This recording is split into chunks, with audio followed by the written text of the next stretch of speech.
justice system, the people are represented by two separate yet equally important groups: the police who investigate crime and the district attorneys who prosecute the offenders.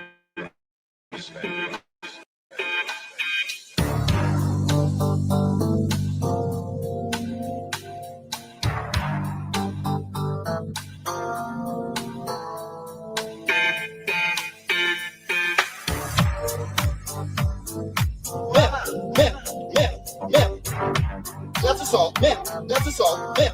Break that up, man. Pop that here, man. That's assault, man. That's assault, man. Break that up, man. Break that up, pop that here. These people are going to eject you from this line. That's assault, man. That's assault, man. It is. You cannot touch me like that. Oh, I will be telling you exactly what happened. Break that up, man. Man. These people are going to eject you from this line. That's assault. That's assault. We have video of her just touching. How did that go? Excuse me. Ma'am. Excuse me. Break that up. That's assault. Ma'am. You cannot touch me like that. Break that up. Break that up. Break that. Break that. That's break that up. Break that up. Oh, I will be telling you. Break that up. Break that up. That's assault. That's assault. That's assault. Break that. That's assault. Here. We have video of her just. These people are going to eject you from this line. How did that show? I will be assault. It is incredibly appropriate. I will. You cannot touch me like that. That's assault. Break that up. Flop that chair here. Man, you cannot touch me like that. It is incredible. That's assault. Break that up. That's assault. Break that up. Flop that chair. Man, flop that chair. Man, flop that chair. Man, these people are going to eject you from this line. Break that up. That's break that up. Break that up. That's assault. Break that up. Man, break that up. Oh, I will. Man, that's assault. That's assault. Oh, I will be telling you exactly what happened. Flop that chair here. That's assault. Break that up.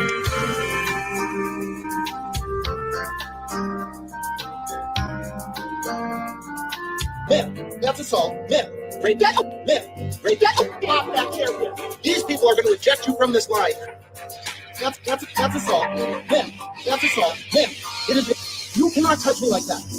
Oh, I will be telling you exactly what happened. Break that up. Break that up. Man. These people are going to eject you from this line. That's assault. That's assault. We have video of her just touching. How did that go? I will be. Excuse me. Man. Excuse me. Break that up. That's assault. Excuse me. That chair. Man. You cannot touch me like that. Break that up. Break that up. Break that. Break that. Break that. That's break that. Break that. Oh, I will be telling you. Break that up. Break that up. That's assault. That's assault. That's assault. Flop that. Break that. That's assault. Flop that chair here. We have video of her just. These people are going to eject you from this line. How did that show? I will be assault. It is incredibly appropriate. I will. You cannot touch me like that. That's assault. Break that up. Flop that chair here. Man, you cannot touch me like that. It is incredible. That's assault. Break that up. That's assault. Break that up. Flop that chair. Flop that chair. Flop that chair. Man, these people are going to eject you from this line. Break that up. That's break that up. Break that up. That's assault. Break that up. Man. Break that up. Oh, I will. Man. That's assault. That's assault. Oh, I will. That's assault. That's assault. That's assault. That's assault. That's assault. That's assault. That's assault. That's assault. Oh, I will. That's assault. That's assault. That's assault. That's assault. That's assault. That's assault. That's assault. That's assault. That's assault. That's assault. Oh, I will be telling you. That's assault. That's assault. That's assault. That's assault. That's assault. That's assault. That's assault. Oh, I will be telling you exactly what happened. Flop that chair here. That's assault. Break that up. That's assault. That's assault. Oh, I will be telling you. That's assault. That's assault. Oh, I will be telling you. That's assault. That's assault. That's assault. That's assault. That's assault. That's assault. That's assault. Oh, I will. That's assault. That's assault. That's assault. That's assault. That's assault. That's assault. That's assault. That's assault. That's assault. That's assault. That's assault.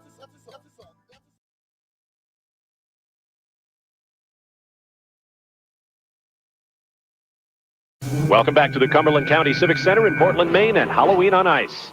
How about a little Nightmare on Elm Street with Frenchman Philippe Candeloro?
may just be getting Halloween, but I think we're ready for anything from Philippe Candelora.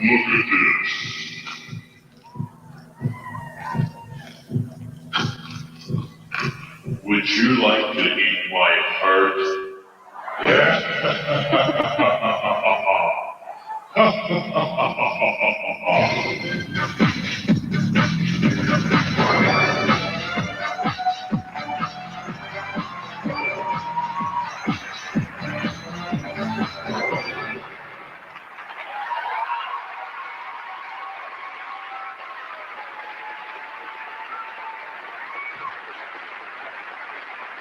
A particularly ghoulish performance from Olympic bronze medalist Philippe Candelora. We'll take a break and return with more Halloween on Ice. Up next, Brasseur and Eisler. Stay with us.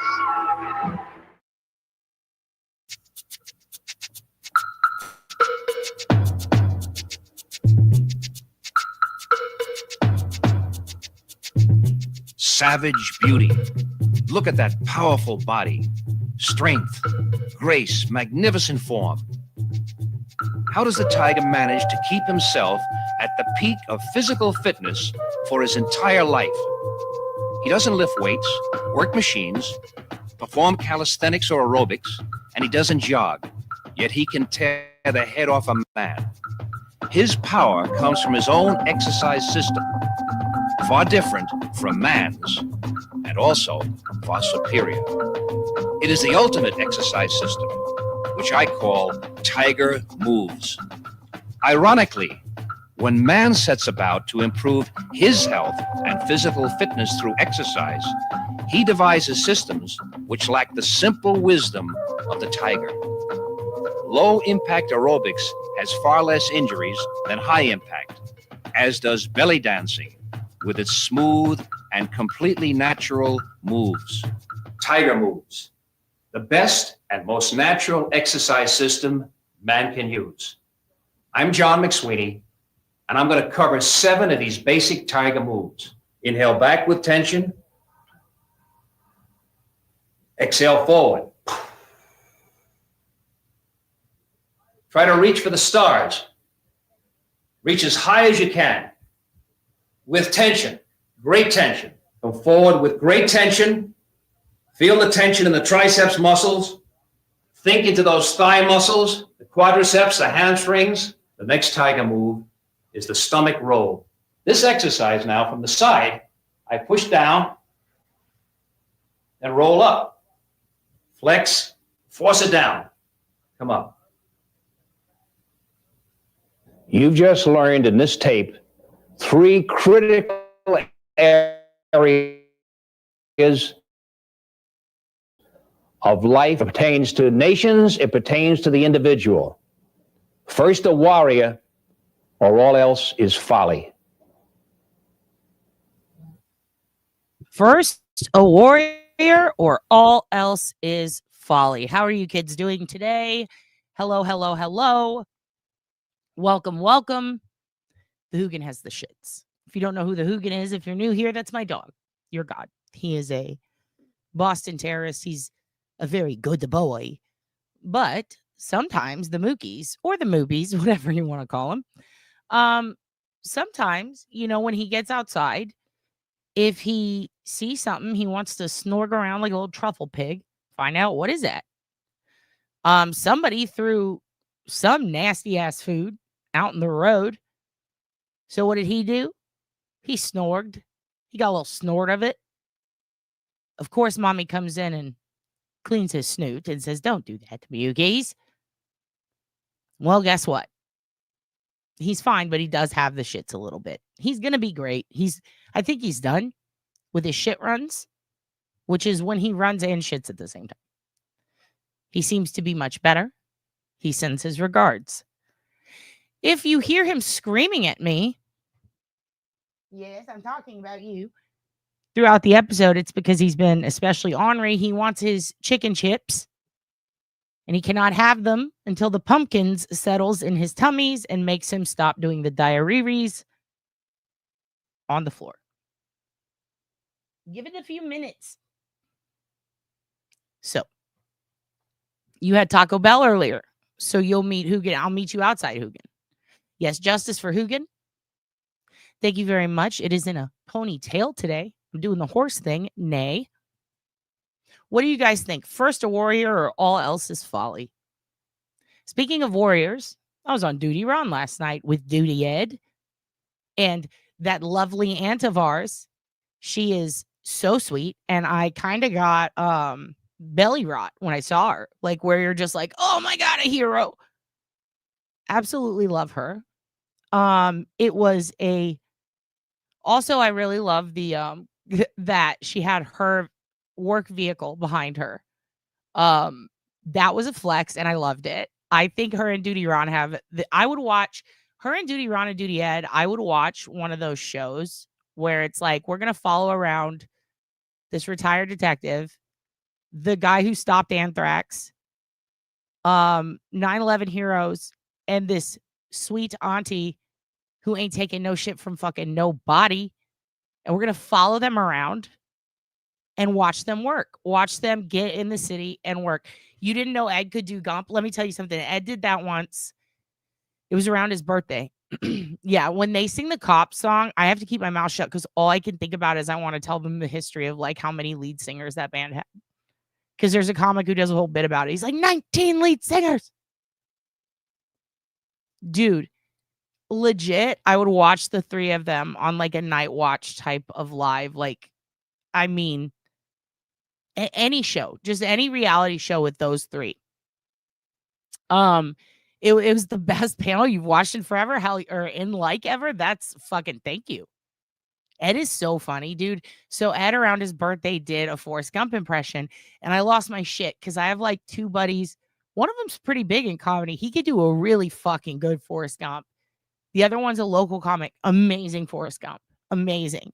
They make me laugh so hard. And something about just the Forrest voice, but in modern times, like my iPhone doesn't work. Dan, does yours? You got one of them magic phones. Like that shit makes me laugh. But Ed does a perfect Forrest Gump. And he knows I think he knows, because every time he quotes it, like he knows all the lines. Like he just does. It's incredible. Oh, yeah, Julie, the amount these people were complaining about the crime scene in Idaho that was actually extremely well contained. They acted like it was fucking Jean Bonnet all over again, like the whole family was inside. Everybody was outside for a reason. They didn't want to go in the house. People were, the comments. Anyway, we'll get to that. Ed's impressions of Forrest Gump are off the fucking chain. When he does it, I have to like put my head down or I'm going to snort. Like I do snort laugh when I am very, either that or I laugh like butthead. I go, and I can't stop. So like I have to like literally stop myself from breathing or I'm going to sound like an idiot. And when he does, he quotes it perfectly. And all I can picture in my head is like, you know how Bubba Gump's like, when they're doing the thing back and forth, because he can do Bubba and Forrest, and you can tell. Yeah, you snort laugh too, Darlene. Oh, I could tell. We all probably do. He does the thing where he can talk back and forth, like I was in Vietnam, you were in Vietnam, like all of that shit. It's perfect. And I think about when Bubba Gump is saying stuff like fried shrimp, lemon pepper shrimp, and he's going through all the shrimp. I want to hear Duty Ed do it, but all the different types of forensic shit, like all the different like forensic analysis in DNA terms. You know what I mean? Latent prints,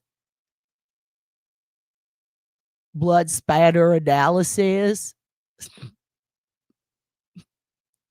DNA, reverse genetic engineering, IgG genetic analysis, like just him going through in the Forrest voice, 3D printing of a crime scene, forensic auto examiner. It's almost stone cold at this point. Like I can't do it. I turn into stone cold, but I want to hear Ed mitochondrial analysis, like just doing all the different terms. I'm gonna float that to him. for a short. He at least has to, yeah. When he asked me, he goes, "You got some of them magic legs." I almost lost my shit, dude. I was like, I'm going to have to log. I almost did an auntie where I just click out. I couldn't handle it. I also may have taken 3 Benadryl instead of 2. Buckle swab. Fingernail clip-ins. Oh, Megan, what's going on? You had the Rainbow Bridge crossing? Oh no, are you okay? Recently or in the past? Are you all right? Everyone tell Megan you love her. Did the doggy have a good life? It was disgusting. What? No, I'm getting these conversations mixed up. I need to stop. Listen. Who is legend? Who? Megan, what happened? Are you okay? She lived a great life, whoever she was. It's a Black Widow spider? Oh, yikes. You had a pet Black Widow spider? Wait. You had a pet spider and it died? I'm sorry?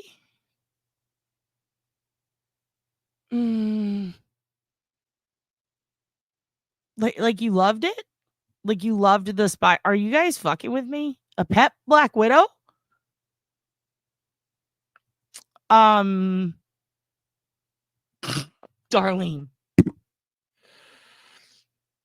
I'm sorry that your spider's dead.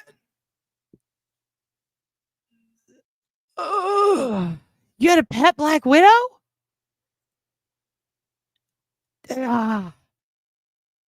This is hard for me. I feel bad for you, but I feel safe for us. Should you pet that dog? Should you pet that dog? Yeah, what's up with your spider? Did you just step on a spider and you're just kidding? Yeah, what did I just turn? What did I just turn on?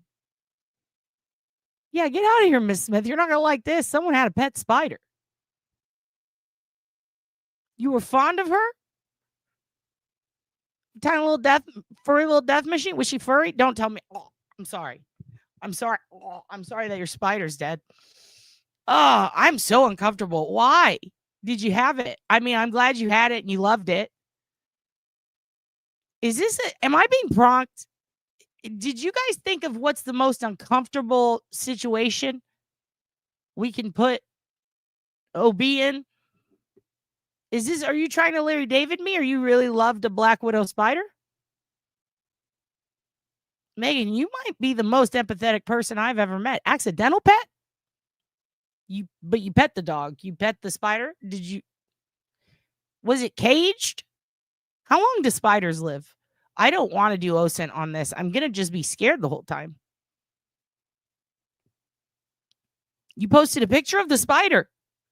I'm good. You know what? I'm just sorry. Her name is Bridget. She was pretty. Now I have a Karen. She's a whole tarantula. Okay. I'll be right back. Okay.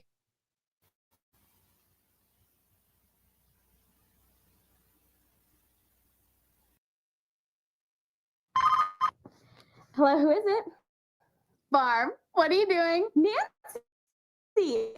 Can you even believe how amazing much we learned at one weekend at Acquire the Fire about life and love and happiness and security in our faith? And, of course, sex. Nancy, my precious moments are listening. I mean, the absence of sex, silly. Remember courting, not dating? Gag me. Dating? Ugh, never. Well, remember that when Kurt calls. Hey, baby.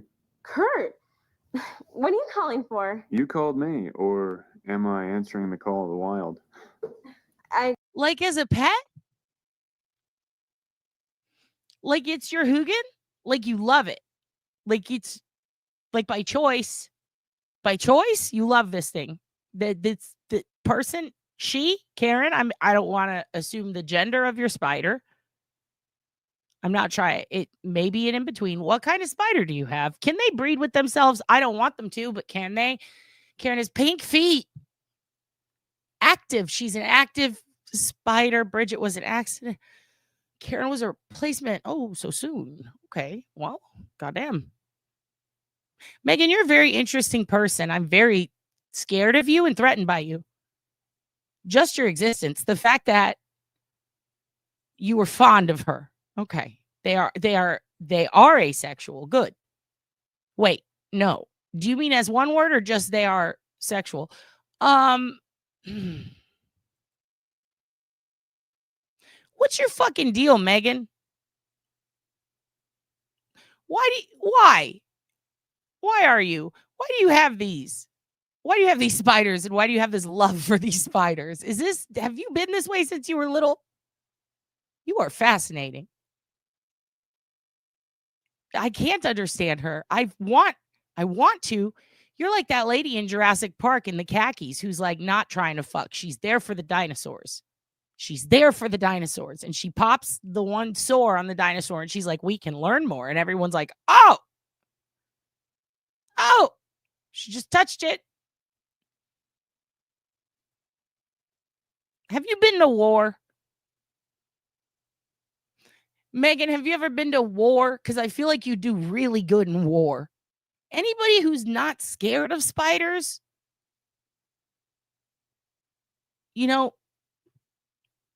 holy shit. Anybody not scared of spiders scares me. I just lived my best life and holding on by a thread, a hope and half a dream. God damn, Megan. Are you Willie Nelson? What's going on with you? I bet you could kill someone with one hand. I bet you could. This is a lot. I've never met anybody who really loved spiders. I've heard people say it, but you seem to really like them.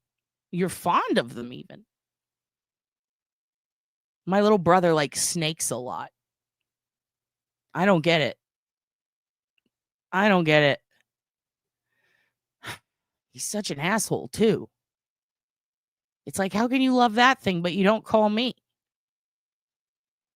Do you like spiders more than people, Megan? You appreciate them. You respect them. Yeah. I'm like shaking right now. What do you mean you respect them? Yeah, you guys ain't scared of nothing. This is emotional doxing. Yeah, I want what Megan's on. Megan, are you just filled with fight or flight hormones all the time? How do you do that? They won't let you have guns? Who? If you're in Texas, they insist. I don't love snakes anymore since one tried to eat chubs. Oh, shit. Hey. Yeah, the other hand's holding a spider. That's a good point, Ms. Smith. Share the adrenochrome, kids. Hey, Megan, would you ever come on with your pet spider? I just want to see you revert to freeze and that's bad. Oh, no. Yeah, are you looking for your next toxic relationship? Because VDOT's ready. I just wanted hours of chill tonight by OB without judgment. There is no judgment. I'm fascinated. Is that Jade Cargill in your profile pic? I am judging spiders, though. I'm judging them. They scare me. I'm a member of the NRA, but only because of spiders. Megan, could you come on one time with your spider? Can we see it? You can?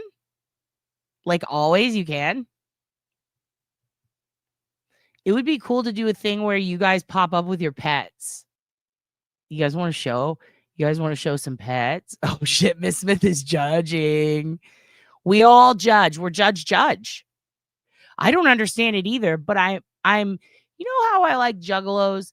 I think that fascination with juggalos, you know what I mean? That's how I feel about twins. And that's how I feel about people who are okay around spiders, jumping out of high things.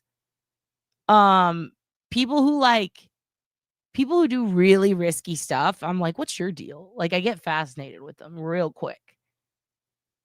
Like, my great grandpa was an underwater welder. And he didn't really say anything too interesting till he told me that. And then I was like, oh, go on. Oh, you like to go down way underwater where you can't breathe and weld ships? Why? Now I'm in. You'll bring the birds? Yes to pets? I don't know what I'm listening to then. Oh, well, if you don't get it, you're going to hate the rest. Juggalos are fascinating. I'm a bird that can't fly. Where do you keep them, Megan? Yeah, what do you feed them? Yeah, we lack the old dopamine. Dude, I want to see it. I want to see you lacking your dopamine on camera. I want to see you holding you have an emotional support goose? Dude, I will put any emotional support goose up. Listen, you guys get your weird and wacky pets together, and we'll have, and it doesn't even have to be weird or wacky, just your pets. And we'll do a thing where, like, we click through and each of you comes on. And if you have a pet juggalo, show me your juggalo. Do you have spiders, Elizabeth? Are we going to have to split this into spider day, reptile day? First time I jumped into a quarry? Why? You heard someone shooting up. Tell me, don't worry, I don't toss my needles in the water anyways. My leopard gecko is a shit. Oh my God. VDOT's living on the edge. You're like a real life renegade. You're a Lorenzo Lamas. You have a murder turkey? Well, bring it on. That's what they used to call me in high school, the murder turkey. Is it like a tarantula? She said one was an emotional support Black Widow, right? R.I.P. And now she's got Karen. You guys fascinate me. Geckos have cute eyes. Can they lick them? Dude, you can bring Chubbs on. You can bring Chubbs on. Do you have a Lorenzo Lamas? Do you have a Lorenzo Llama? Does it spit in your mouth? Karen is a tarantula. Oh, she is. Bridget was a Black Widow. Okay. Okay, super hard. Just trying to chill hard. What the fuck is going on, though? I don't know. We're talking about spiders somehow. I guess because Megan has a pet spider. I'm fascinated. I didn't realize that my chat was the demographic that kept pet spiders, but now that I do, might have to change some things around here. Llama Lorenzo, fair enough. My leopard gecko is my therapist. She's got a pissed off resting bitch face and puts me in track. Who spits in whose mouth? Oh, it's just a thing. I bred aquatic African frogs for a while. Dwarfs? I think you have to call them teacups. Yeah, bring your frogs on. Is it a gay frog? They're making the frogs gay. I would love to do some sort of anti-Alex Jones thing where you bring your gay frog on and we find out they're not that bad. Reptiles are so underrated. Yeah, maybe my little brother will have to host the show. He can bring all his weird fucking snakes and geckos and things. He's basically a typo negative fan, you know? No, don't apologize. I'm fascinated. Let's take a moment of silence for our favorite Black Widow. I think you're right. Here you go. This one, hey, listen. This one is for Bridget, right? That was her name, Bridget? R.I.P. Bridget. This one's for you, hon. I don't think I understand. What's that squeaking noise? I'm sorry, that must be my deltoid rubbing up against the phone cord. He's such a sweaty hunk of beefy, my Gizmo. Remember what the word of God said. Look, Kurt, I don't think this is going to work out. I knew it! You tramp! You act all friendly like I'm gonna get something out of it, and then you clam up like some holy prude. Wait right there! How dare you demean my Christian beliefs? You need to believe in something bigger than your bicep, buddy. I dare you to treat women with respect. In the meantime, I dare you to be a man. Yo, first of all, I love how you two bad actors, you came in late. You're like, a Black Widow? That makes no sense. I know. I went through those emotions, but she loved Bridget the Black Widow, and we love her for that. Also, Carrie popping in late with the snakes are biologically fascinating, actually. Now all I can think is how, like that would be funny if someone said that to you on a date. Like, you know, you're biologically fascinating. I'd be like, what?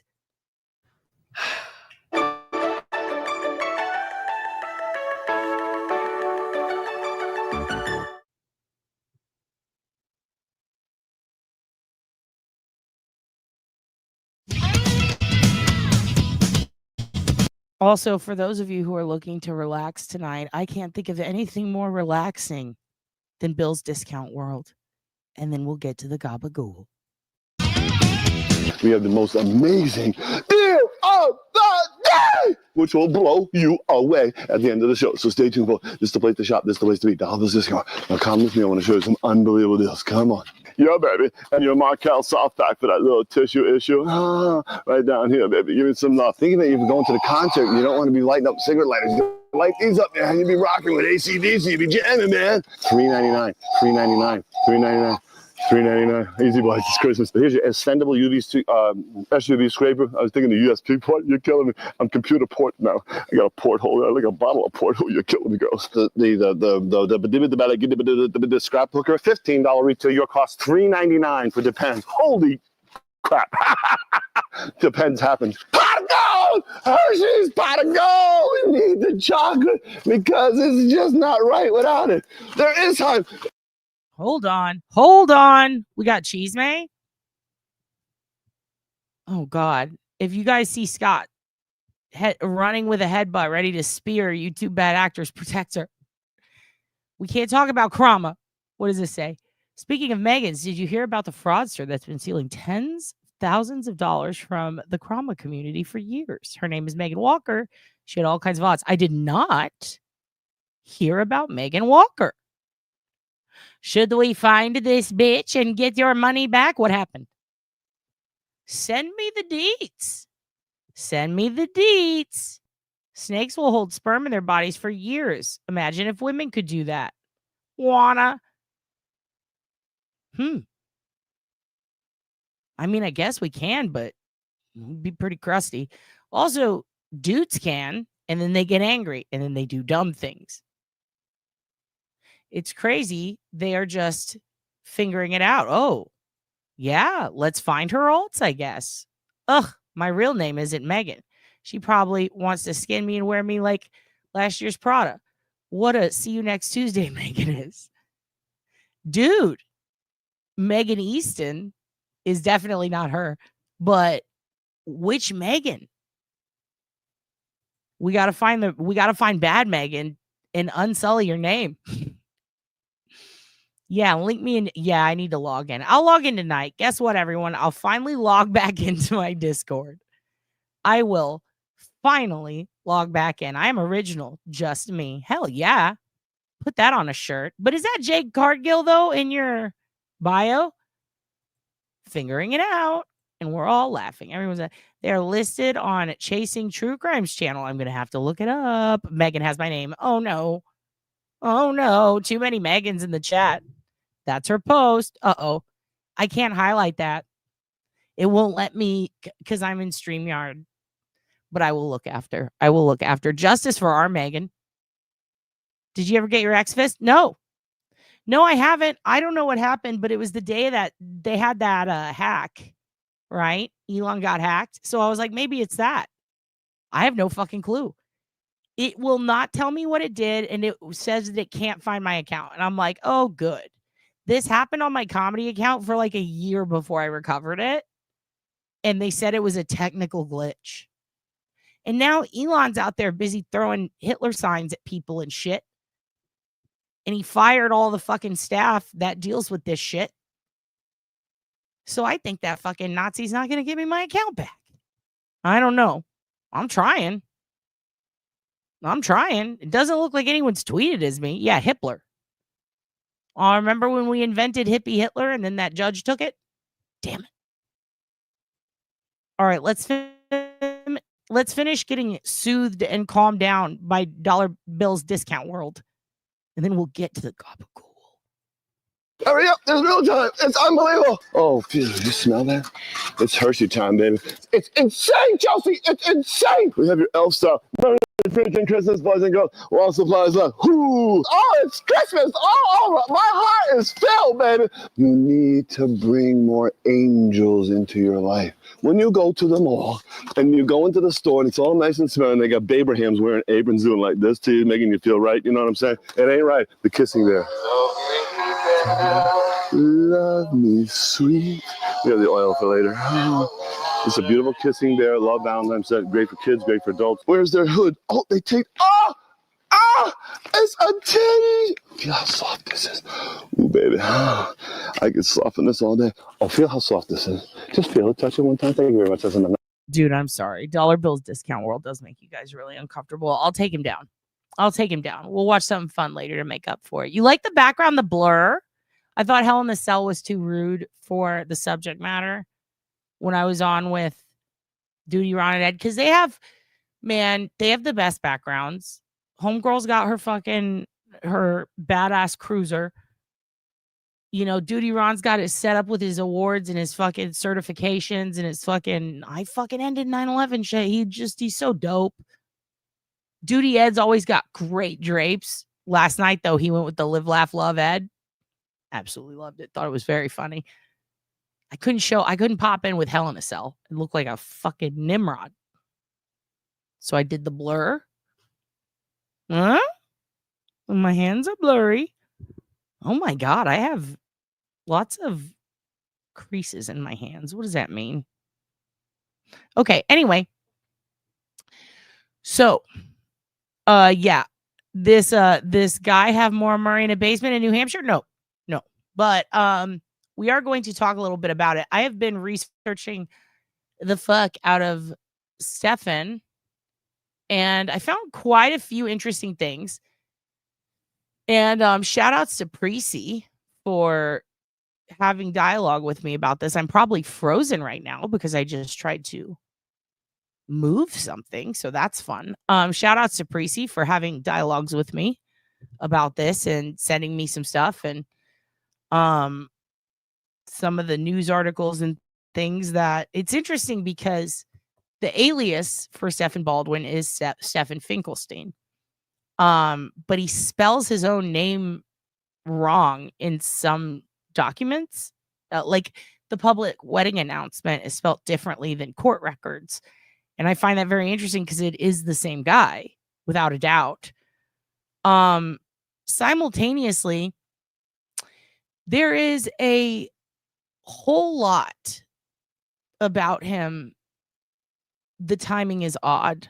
And there's a whole lot, like pictures of him and proof of like where he was, and just a lot of digital mapping, if you will, to be done, like from old social media to new social media, that can really put him in a lot of different places.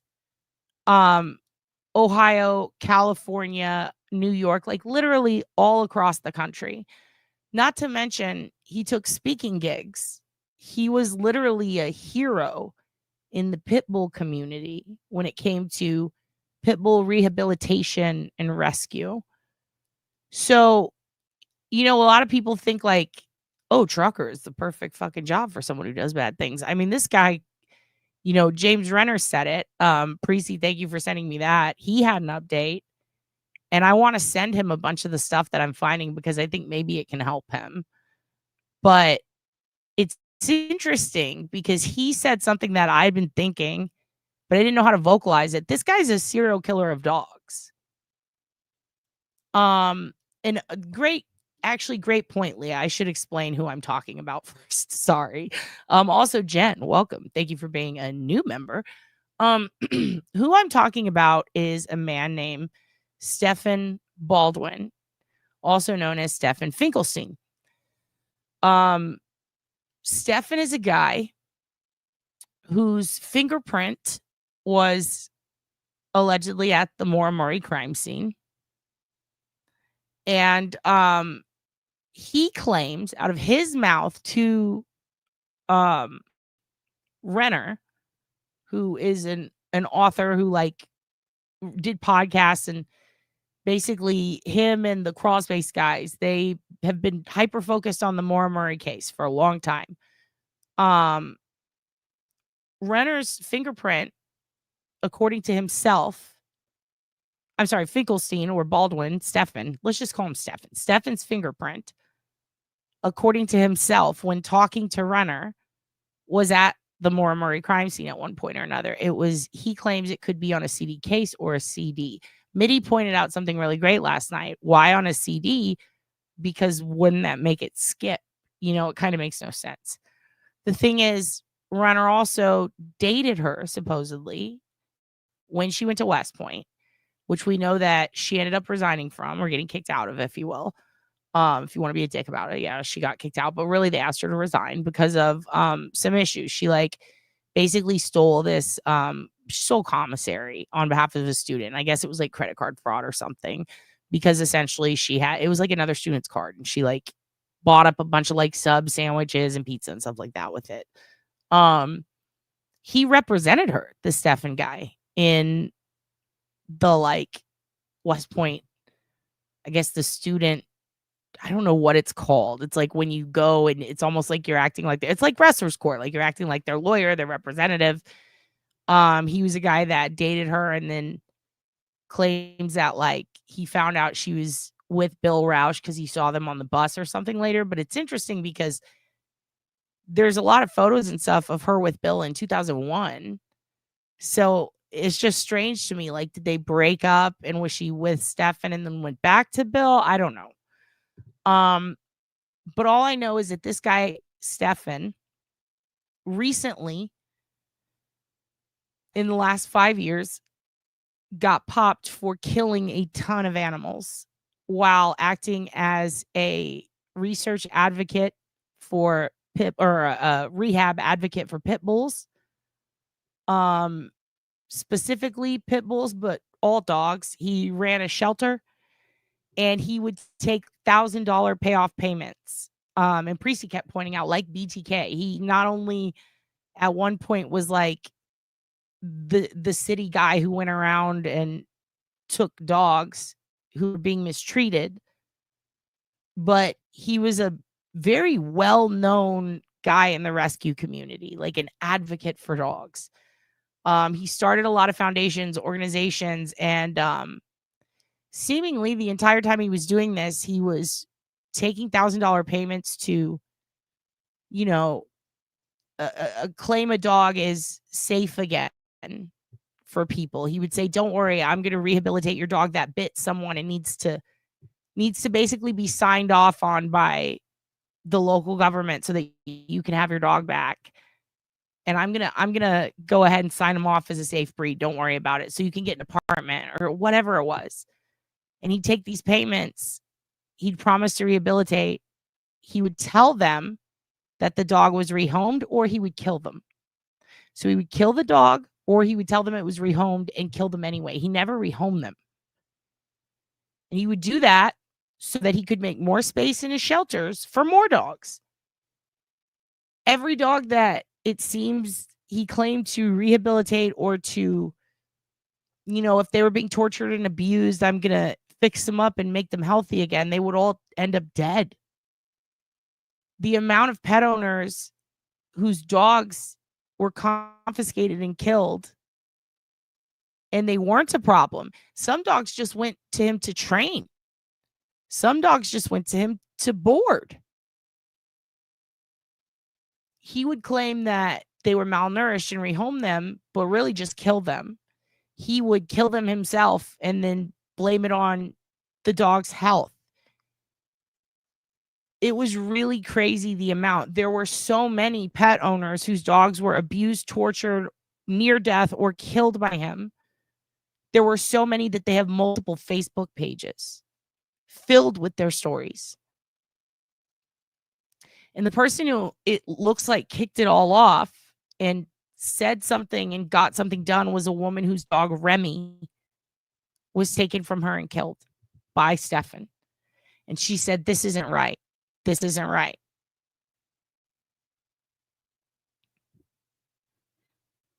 I think that, and again, please, if you're going to say things about pit bulls, keep that shit to yourself. Okay? I'm sorry, but that's rude. Let's not be like that. It's not okay to kill dogs just because of their breed. Yeah, there are no bad dogs, just bad owners. But here's the thing. There are a ton of people who were hurt by this man whose dogs passed away. And this woman started Justice for Remy, basically took him to court. And also it wasn't just pit bulls, Dunya, but either way, even if it was, that's not okay to say. There are plenty of dog owners in here that I mean, you can disagree, but I just wouldn't express sentiments like that because it's just like, what purpose does that serve other than causing negativity? And also, it's just a kind of cruel thing to say. Like, please don't say stuff like that here. A lot of people have pit bulls that are sweet and loving, and that's not okay. It's not okay to kill any dogs here. That's not okay. Anyway, I do think that if Justice for Remy hadn't started, this guy might have never been caught. And this guy would also claim to rehab fighting dogs, and he would kill them just immediately. And he would take kickbacks and payments. Like, it was a whole fraud scheme too. This guy then moved to California and did the same thing. And he was originally from California. He grew up, he seemed to spend most of the time in California. His dad's from New York. This is another thing. His dad is a famous dog trainer. He's written books. He is the dog trainer to the stars in Hollywood and was for a long time. And his son claims to be the same thing, but it seems, judging by some stuff I found, he might have also went straight from Air Force and West Point to being a rehab counselor. It looks like, based on his work clothing he's wearing and some old photos I found, to becoming an animal rescuer and public speaker and advocate. He left a trail of dead ex-girlfriends behind from an overdose, and then one of them car accident. Was it his fault? I don't know. The other one was inebriated, but it seems that he was working as a rehabilitation counselor at the time. His other ex-girlfriends claimed that he was extremely abusive, that he would get violent at times. And they claimed to each other at one point that, and to other people who have looked into the case, they claimed that this dude has a pretty shitty violent history. He's got ex-wives who are now remarried with kids and stuff. He was at West Point when Maura was. He represented her. And then, oddly, a week after Maura goes missing, he leaves. Moves back to California very quickly. He had a very unstable home life, according to some people. From what I can tell, kind of looks like a dream family in a way, other than issues with his mother. And Renner, a couple of other people who look into the case, have all said that his mother is missing, that no one can find her, that there's no trace of her after a certain point. So I started looking into her, and I found quite a bit on her, and it's interesting how similar their backgrounds are. Now, the problem is Maura transferred to UMass Amherst when she was missing. So if his fingerprint is on a CD or a CD case in her car, it would have had to be there for a while. He also claims he'd never been to New Hampshire. He'd never been to Vermont. He stayed in New York, and then boom, Cali and Ohio, and then back to Cali. And I definitely found some traces of him in Arizona and possibly Florida because of family. Not entirely sure on that yet, Leah. Working on that. I will say this much. He's in prison. I saw reports of 80-something felonies, 50-something felonies. You got to understand, when he went to California, he did it again. He killed more dogs. So he had to be extradited back to Ohio. The other day at his hearing, and apparently, I do have a correction to make. People that I spoke with claimed that he spoke to the FBI back in the day and said, like, when this investigation was going on, and said that from what they're to understand, their understanding of that is based on his own words. Simultaneously, it looks like he told Renner that it was a year ago when he talked to the FBI. I'm very curious when the actual time was that he first spoke to the FBI, because if it was a year ago, that's very different. So the correction is, I'm now not sure if it was a year ago or older, because this guy has said different things to different people. Here's another thing that's fascinating is in looking into it, I have a mutual friend with his entire family and some of his friends. And this mutual friend is someone that's very close to me. Someone that may have at one point or another either worked with him, or I need to talk to her about it. Let's just say that. I've reached out, and she's a little busy right now, but I'm hoping that she gets back to me very soon. I just found this out tonight. I mean, his entire family. And I'm just very interested in what she's going to have to say about it, or if she says anything. But it seems that he did legally change his name, and so did his mother, different years, both in California. I'm going to show you everything that I found. I realized, first of all, Maura is one of the most confusing true crime cases on earth. And thank goodness for all the work that a lot of people have put in on it over the years. Both law enforcement, private investigators, annoying internet people, everybody, authors, everybody has put in a lot of work. Some of it might have been for the worst and caused mass chaos to many people with the amount of accusations that went around and problems that arose from it. But in other instances, as bad as the internet can be, it can be good too, because there was a lot that got debunked, found out, so that you can kind of make your way through to the truth. And I think that there's a funnel system that's been going on the last few years. Something is happening. There is movement in it, and something is happening. And I found it coincidental, but now I find it not really coincidental that in the private groups I've been in for about 20 years on this case, movement started happening within a few days of the announcement from James Renner that he can concur, essentially. And when you have multiple people backing it up, and then you have this guy getting sentenced for all these crimes, it's very interesting to go back and see all that was possibly missed. For example, the party, the dorm party, there was a guy who picked her up, or who she went off with that night. People said Steffen, people said Stefano, people had different names. And now we find out there's this guy who, by the way, is a huge Social Distortion fan, which is so weird to me. He has the tattoos, the hat, the shirt, everything. He's obsessed with Social Distortion. Yet he joined the Air Force? Fascinating. What the fuck? I think it's weird that there were accusations kind of that his dad maybe neglected him or something, or he didn't have the best home life with his dad, because I understand the mom with the history that I found, but with the dad, he seems super hyper supportive, very invested in his son's lives, beaming.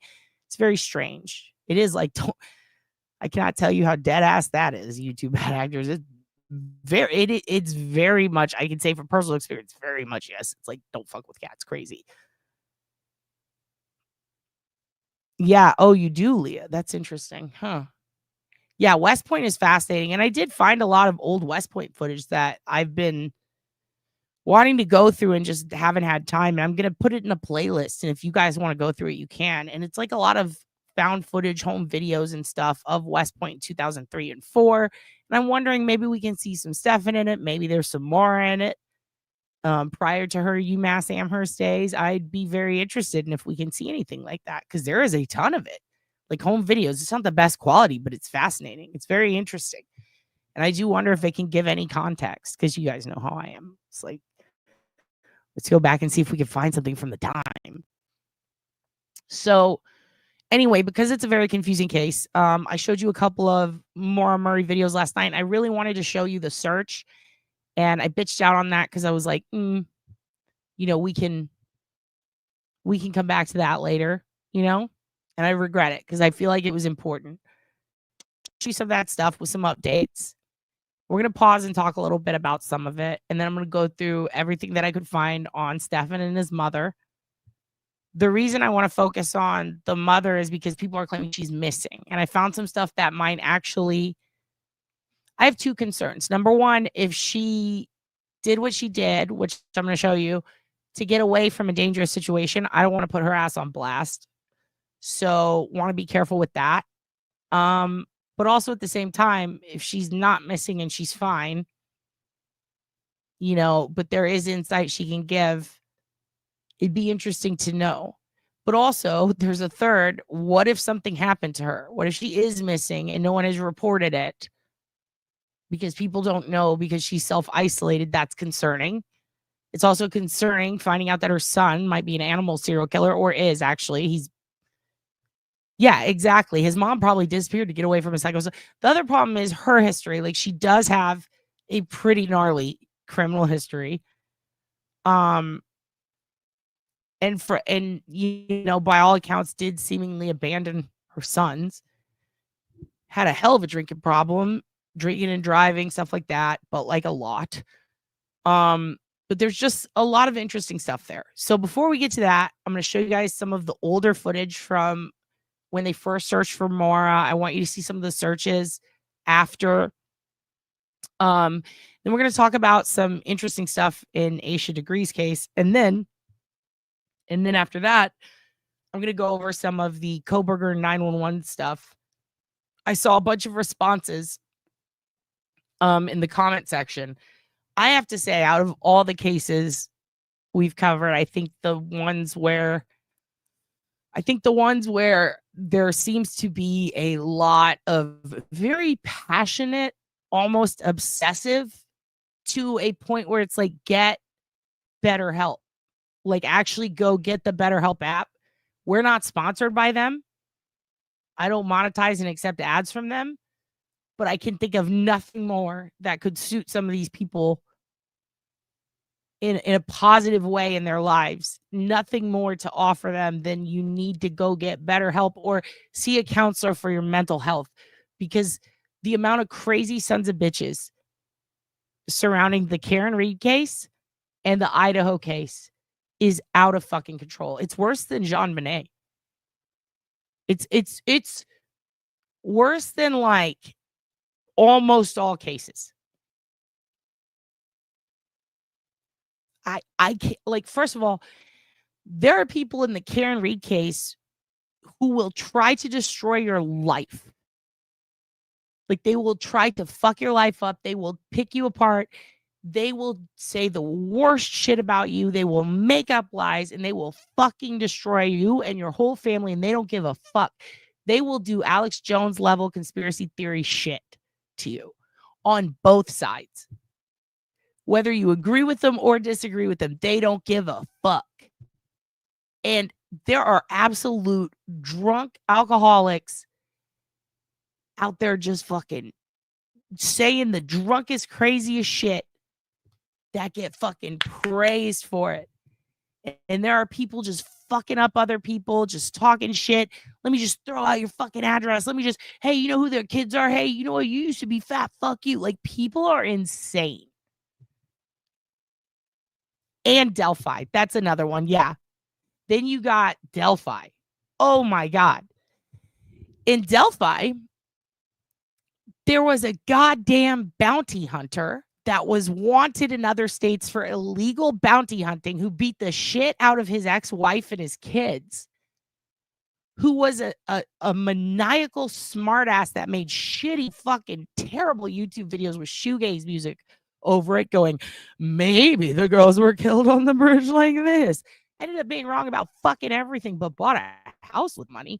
Like, there are people who their entire lives were invested in destroying people. That Sonny Justice bitch ruined a guy who just had a kid, called him out, used to call the fucking cops on, yeah, Greeno, that dude.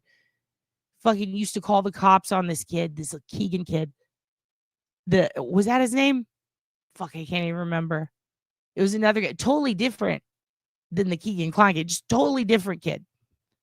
Just fucking ruined him. He just had a baby, made him lose his job because she was like, he owns a pit bull. He must have done it. When did a pit bull enter the Delphi investigation? What the fuck? There was one guy there who went and shot his YouTube bad actors are reading my fucking mind. Shot his wife and himself. Like that. Excuse me? A baking powder? What the fuck? And now we have Idaho, where all of a sudden, because this kid looks like a fucking Temu Vinnie-Politan, this horrifically bad white rapper who fucking had a heroin addiction for many years. No judgment, but come on. Many years, used to creep into women's houses, fucking peep on them, fucking made all his dates uncomfortable. Horrible rapper. Lock him up for his rap. Hey, here's a controversial opinion. Lock him up for his rap. You know what? We're gonna do it now. I'm gonna answer the comments now. Fuck it. We're bumping it up. The comments under the interview last night with Duty, Ron, and Ed were astoundingly stupid. Some of them. Most of them were really nice. I'm talking about the stupid ones. And they'll know I'm about to be rude like gray pubes. I'm about to fucking chew some people out. First of all, I counted and I stopped at 100. The amount of people who brought up, I can't believe they didn't mention blood. Hey, guess what, Nimrods? Hey, guess what, you fucking jabronis? Go listen to all the 911 fucking calls. Go on YouTube. Pick a guy who killed his wife and call 911. There are 6 cases that come to mind. I watched a few last night. Go to worst 911 calls. Go look them up. The amount of people who killed and murdered someone, called 911, and could not stop talking about the amount of blood all over the room is astounding. Now go look up 911 calls where someone finds their spouse murdered and didn't do it. And tell me how many mention blood, because not a lot do. 2 out of the 6 I heard, 2 mentioned it. You know why? Because your brain shuts that shit off when you're dissociating. Now, multiple professionals and people who have seen this shit in real life, including me, someone who got fucking stabbed and also did not bring up the blood right away,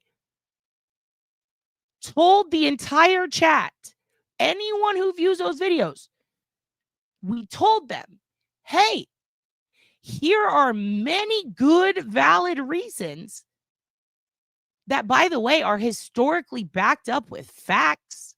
Listen to 911 calls. Listen to them. How many fucking times did we mention, here is why they likely didn't say anything about the blood? He, Hunter, the one who found it. The amount of comments that said, what about not mentioning blood? Are you stupid? Did you not hear? We explained it each one by one. It is also common sense. It's okay to think it's odd or strange.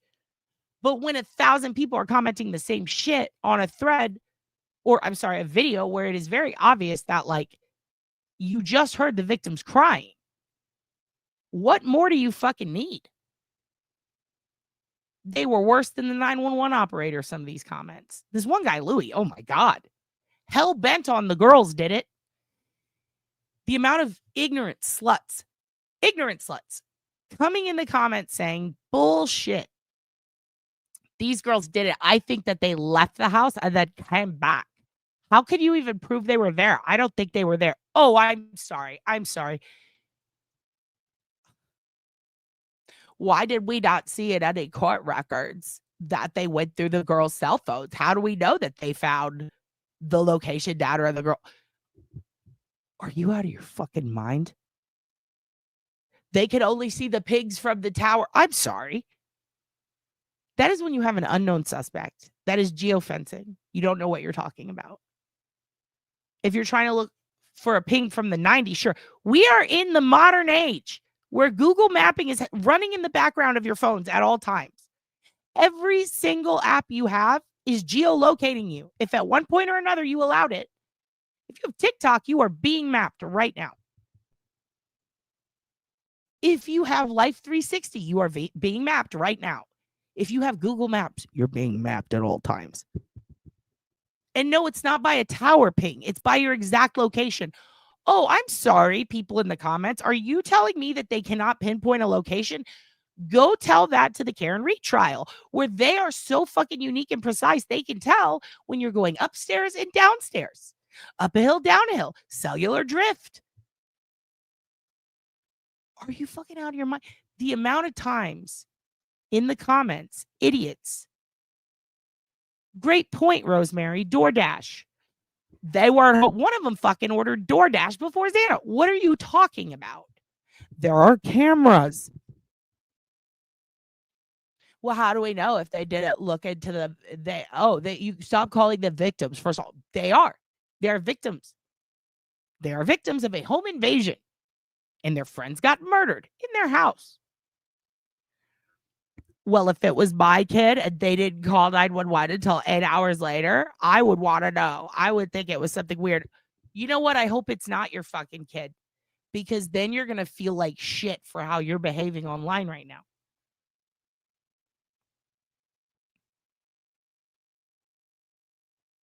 It was shocking, the amount of people who think there's a conspiracy and would rather believe that two early 20, late teen, two young college girls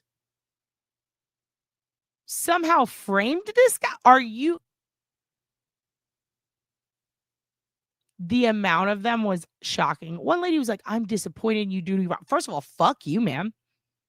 He just survived cancer. Eat my dick. Okay? Eat all the dicks, ma'am. You stupid bitch.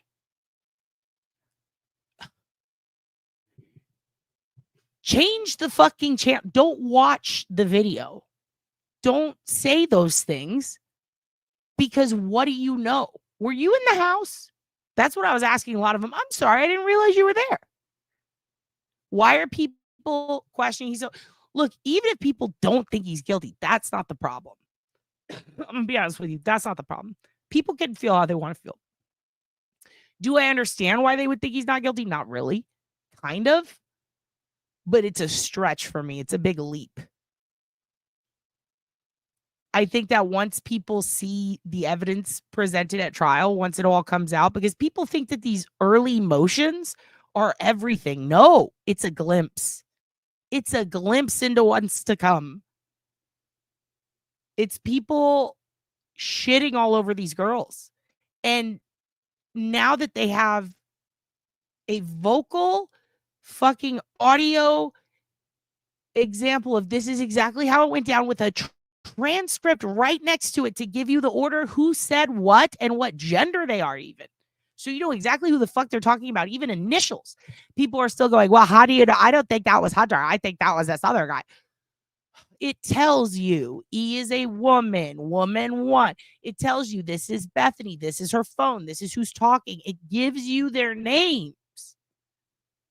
You don't need to guess. It's right fucking there.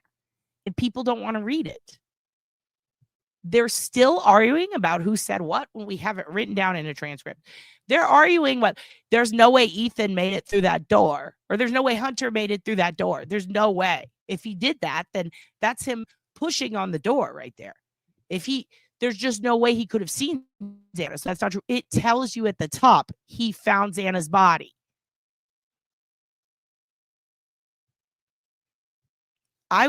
I had to stop reading some of the comments. I couldn't handle the questions over and over and over again about a subject that was beaten into the ground by us.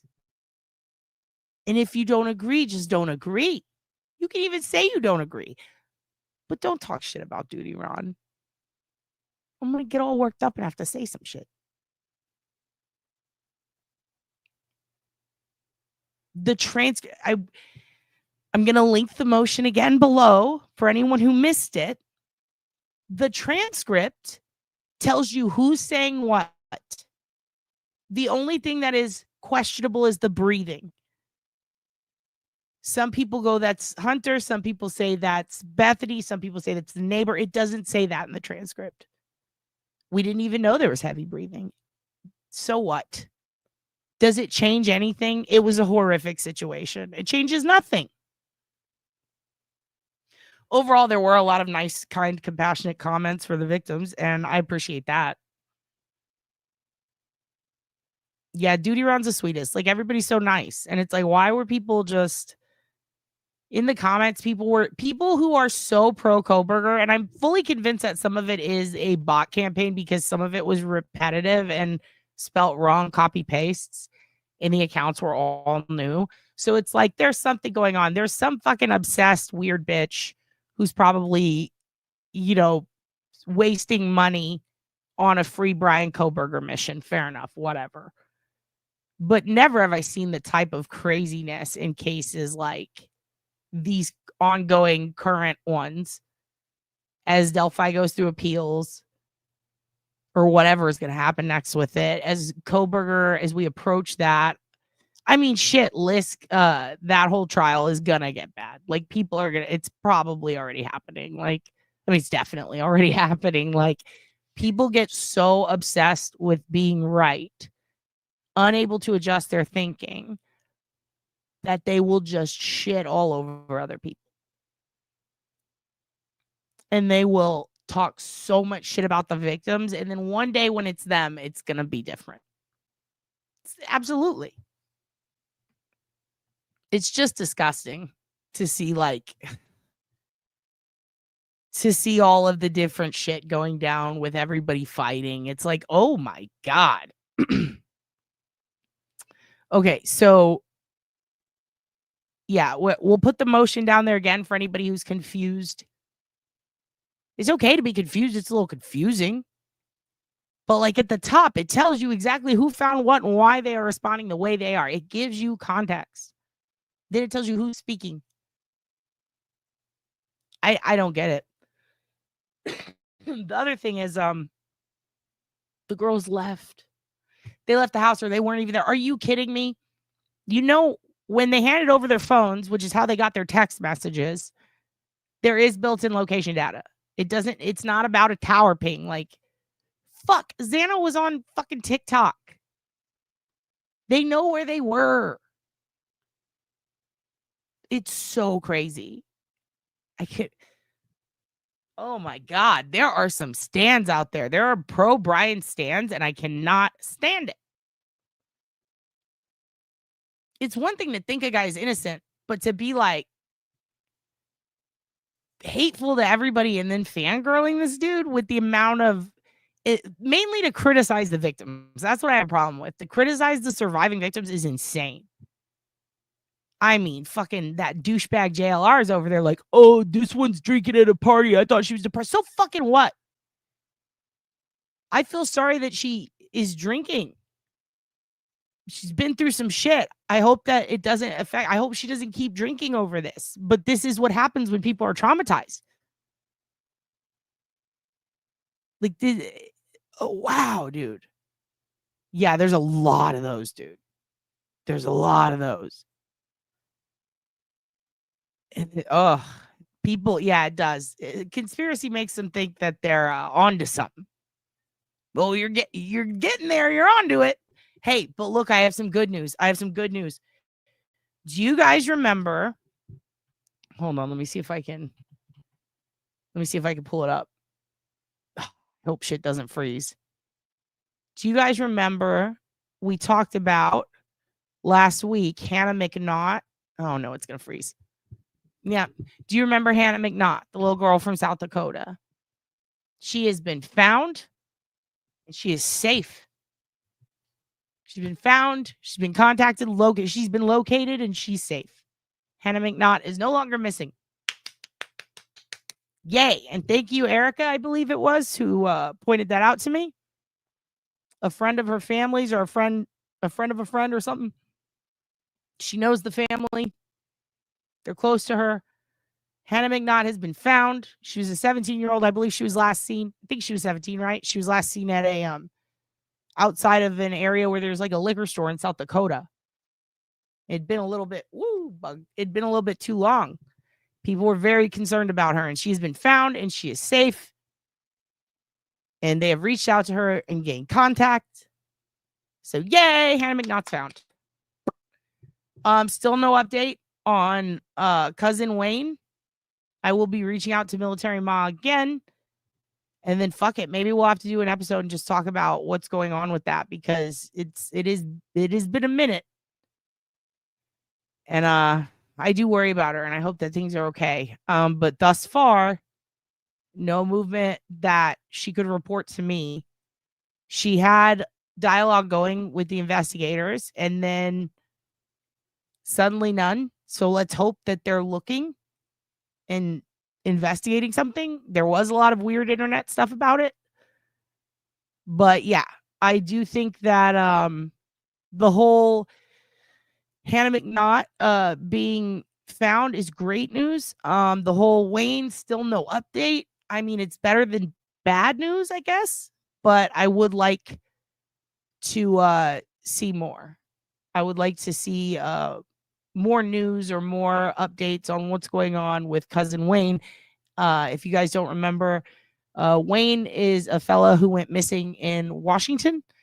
And he has a cousin who was in our chat who brought it to our attention. And there hasn't been many updates on it.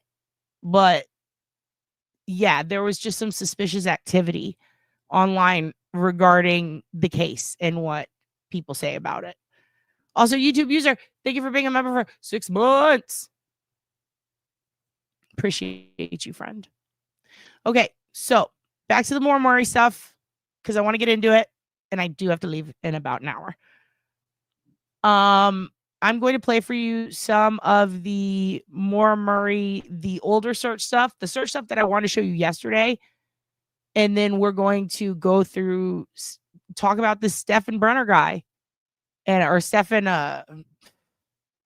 I'm already, Steffen Runner, sorry. No, Baldwin. I was talking about Runner earlier. I'm getting all my names confused today because too many different cases going on. And then I'm going to show you the one little nugget update on Asha that I would like more, and I'm looking for these documents. I don't know when they're going to drop. Maybe they dropped already and I missed them, but there's some new search warrant docs. I also wonder, are they talking about the ones that have already been released? Because it's a hell of an inference to draw from them, but okay. But if you haven't been in the Asha Degree Reddit page, wow, lots of drama going on there too. Lots of speculation. Not going to report on that, but very interesting stuff.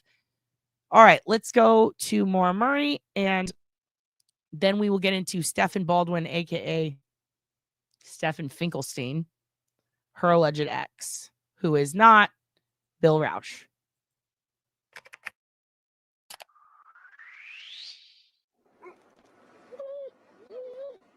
They searched with dogs, by air, and on foot.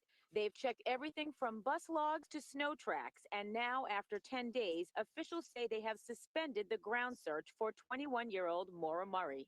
What we wanted to do was make sure that we had done everything twice, and wanted to be able to come, for instance, and say to the family, we have searched this area extensively, and we have a very good feeling that we've done everything that we can do to assure that she's not in the vicinity of the crash site. Officials even went a step further when asked if they thought Murray left the scene of her January 9th car accident on her own. At this point, I have no reason not to believe that. But those close to Maura and her family say even if she left on her own, she would have gotten word home. Yes, Julie, it is New Hampshire. Well, she went missing from she left UMass Amherst in her car, was last seen in in New Hampshire, where her car wrecked out into a snowbank. This was like right before that she had drove her dad's car and wrecked it. She was going through a tough time. Oh, and by the way, follow up on that, definitely was the wine.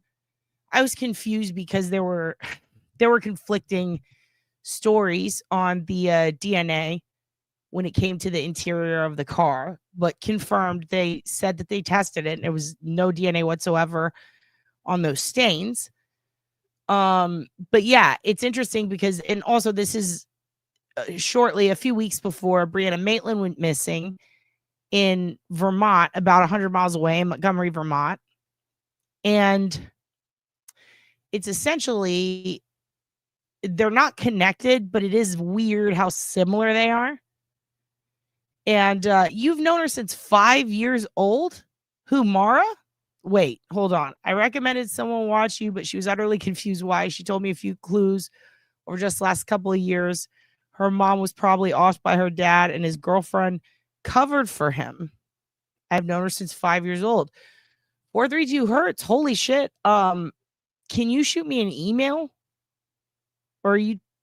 I'm not sure who you're talking about, but you should definitely shoot me an email. It's Oblivious Benson question@gmail.com. I'll put it in the chat. And all of you can, I'm actually catching up on those this weekend. I was looking into some of the stuff that you guys sent me, and I didn't want to respond until I had information back. No, do not ever worry about getting off track. I'm always off track. Here, shoot me an email with that. Very interested. But yeah, so it is a little bit away. She'd been driving for a minute, and that car sucked. It was a Saturn, and it just had all these issues, and it was not safe to drive, and she was pretty scared to drive it. She didn't like driving it. Over the years, there have been all kinds of theories. There was a theory that she had hit and run another student in the parking lot, and that's why she was running away. And there's no evidence whatsoever to back that up. It's just shitty timing, I guess. I believe the student survived but couldn't remember anything. I could be wrong. That could be a different hit and run, but I think that's what happened there. But to this day, people don't want to let that go. The Israel Keys connection with Maitland and I believe with Maura may have been debunked. The FBI said definitely Israel Keys was, but people don't want to accept that. There's rumors that was bullshit. I don't know. I'm like, if Koffendorfer was working on the case, sure, I wouldn't believe it, but I would imagine that that's a pretty big deal. So I feel like it's safe to say he's not responsible for Maitland, but I do find it interesting how similar the cases are, how close they were.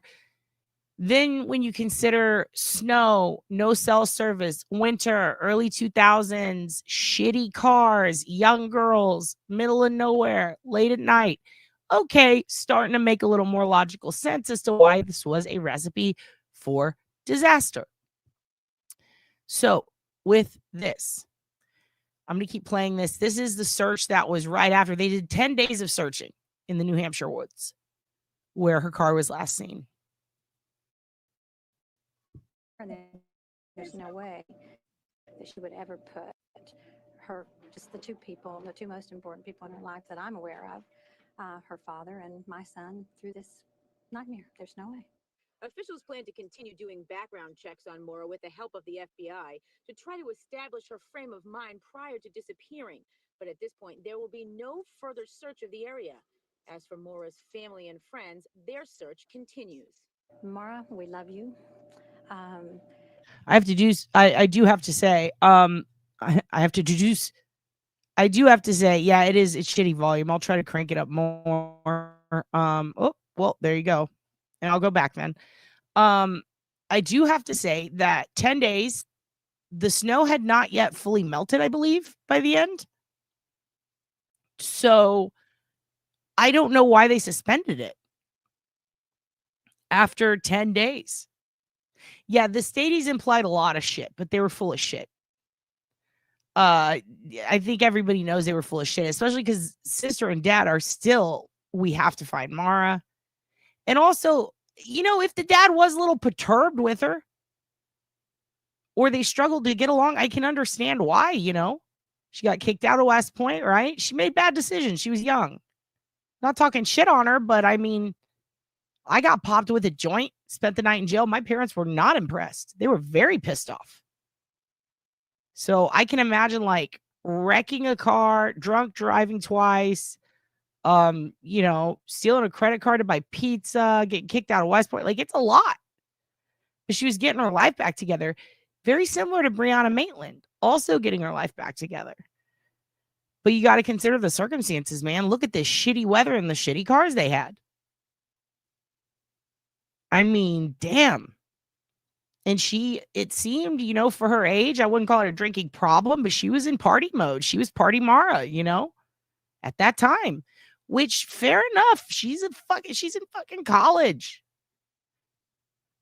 We can't have extremely high expectations of people in college after putting out a movie like PCU. Come the fuck on.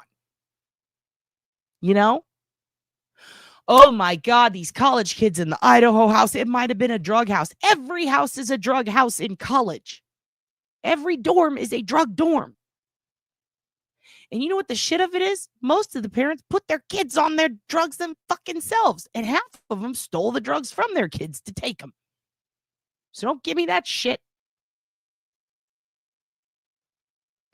Oh, kids drank in college. They were so drunk they may have passed out. Well, combined PTSD, fear, and drinking? Yeah. I could see it all happening exactly like it did. With Maura, oh, you mean she had a tough time assimilating with people? Her boyfriend was in Oklahoma? About to maybe go off to fucking war? She's across the country. She's got a ginger dude and a social distortion shirt fucking creeping on her. She's having a bad night every fucking night. She got busted. Drinking, driving, wrecking the car. Dad's pissed off. Yeah, I'd say those are stressors. Do I hate her for it? Fuck no. Did I expect anything more or less? No. These are college kids. They have bird brains. Till you hit 25, you got fucking bird brains. You're going to make bad decisions. Does it make up for it if you fuck up and hurt someone? Nope. Not an excuse, just a reason. So when I see people go, oh, well, she was drinking and drunk. Okay. So she's a college kid. Bad Maura. She didn't deserve to go missing. That's crazy. To see people blame her dad and her sister is insane. They did that. Stressors in college are very real. It is bad. Some kids don't know how to handle it. Sometimes they go, I feel like a fuck up, and they move back in with their parents. Sometimes they are a fuck up, and they learn later in life. No big deal. But like the amount of judgment on these victims. Oh my God. How dare these women be in college and have booze? Get the fuck over yourselves, people doing that. Chill. God, it bothers me. Anyway, I don't know why they didn't continue the search after the snow had fucking dissipated. That would have been helpful. Probably would have found more if she was out there. I have no reason not to believe that. But those close to Maura and her family say even if she left on her own, she would have gotten word home. And there's no way that she would ever put just the two most important people in her life that I'm aware of, her father and my son, through this nightmare. There's no way. Officials plan to continue doing background checks on Maura with the help of the FBI to try to establish her frame of mind prior to disappearing. But at this point, there will be no further search of the area. As for Maura's family and friends, their search continues. Maura, we love you. We're never going to give up hope. Don't you give up hope, because we're going to find you and we're going to bring you home safe. Investigators say if they find any further evidence to support such action, they will go out and search that area again. But at this point, they feel they have done all they can. In Haverhill, Kofi Jones. All right. There is a new search in the case of a... God, that was so much louder. Sorry for blowing your ears out. Yeah, I took Greyhound buses at 14 to Laredo, down to the border. I didn't do drugs when I was a teen. I'm allergic to alcohol. It's like, I did all kinds of oh my God, walk home by myself. I walked from ACL by myself all the way to my fucking apartment in my 20s, my early 20s. Like, people do. I was barefoot, covered in Dillo shit, high on Pearl Jam. We have all done dumb shit. So this is basically, remember they said we're not going to search the woods again. This is 2 years ago. They've done a couple of other searches since then. It's going to go through them here so you can see the areas and some of the reasons. Yeah, dude, we all ended up in a trap house at one point or another. I'm sitting there going, "Oh, this is a lovely house. Who hung that giant cross upside down on the wall? What are these? This is interesting art." Don't delete that one. Missing Massachusetts woman. Maura Murray vanished in February of 2004. WBZ's Paula Eben is here with us tonight. And Paula, investigators say that there's nothing specific which prompted this new search. No, David, they tell us today's efforts are just part of the ongoing investigative process. 18 years ago, the 21-year-old UMass Amherst student left campus and got into a crash on Route 112 in Haverhill, New Hampshire. At the time, a witness told police they had spoken with Murray, but by the time emergency crews arrived, she was gone. There have been several searches in the area in the years since, but nothing's ever been found. Today, I spoke with Maura's sister about this new effort to find. Also, I do think it's weird that the time window was about 10 minutes, if I remember correctly. So you've got 10 minutes from Butch pulling over and seeing Maura to the cop arriving, right? And then with Brianna, you have 10 minutes pretty much between leaving work and the car wrecking and her going missing. It's just strange, the small, narrow time window. And then you consider all the different conspiracies and theories of what happened. They all seem to take way longer than 10 minutes. It's just fascinating. Find answers. I'm a little overwhelmed with emotions right now because it's not every day that I get a call like this, that there's an active ground search. It's very encouraging. I'm hopeful. I'm pleased to know that the search is still active 18 years later. But again, it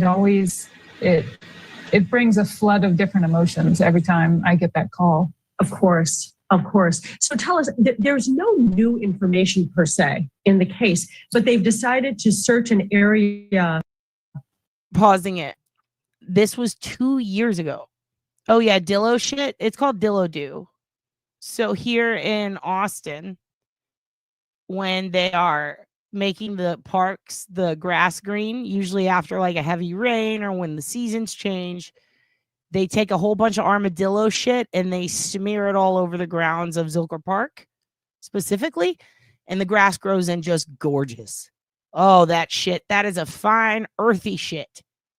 It's an earthy shit. It's got lots of nutrients in their shit. Probably some sort of seeds.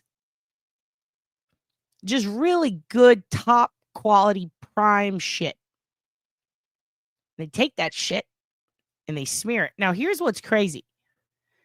They used to do it on a set date. And oddly enough, that date always fell right around the time before ACL. But it was far enough away that no matter what, that Dillo shit was going to be nice, beautiful shit grass soon. Beautiful grass. Now, this year in question was the year that Pearl Jam was headlining. And they decided, hey, we're going to put all the Dillo shit. We're going to dump a ton of armadillo shit, which, by the way, very expensive. Top-notch shit. But little tiny turds. So they got to get a lot. Got to squeeze a lot of armadillos to make our parks this nice. You know what?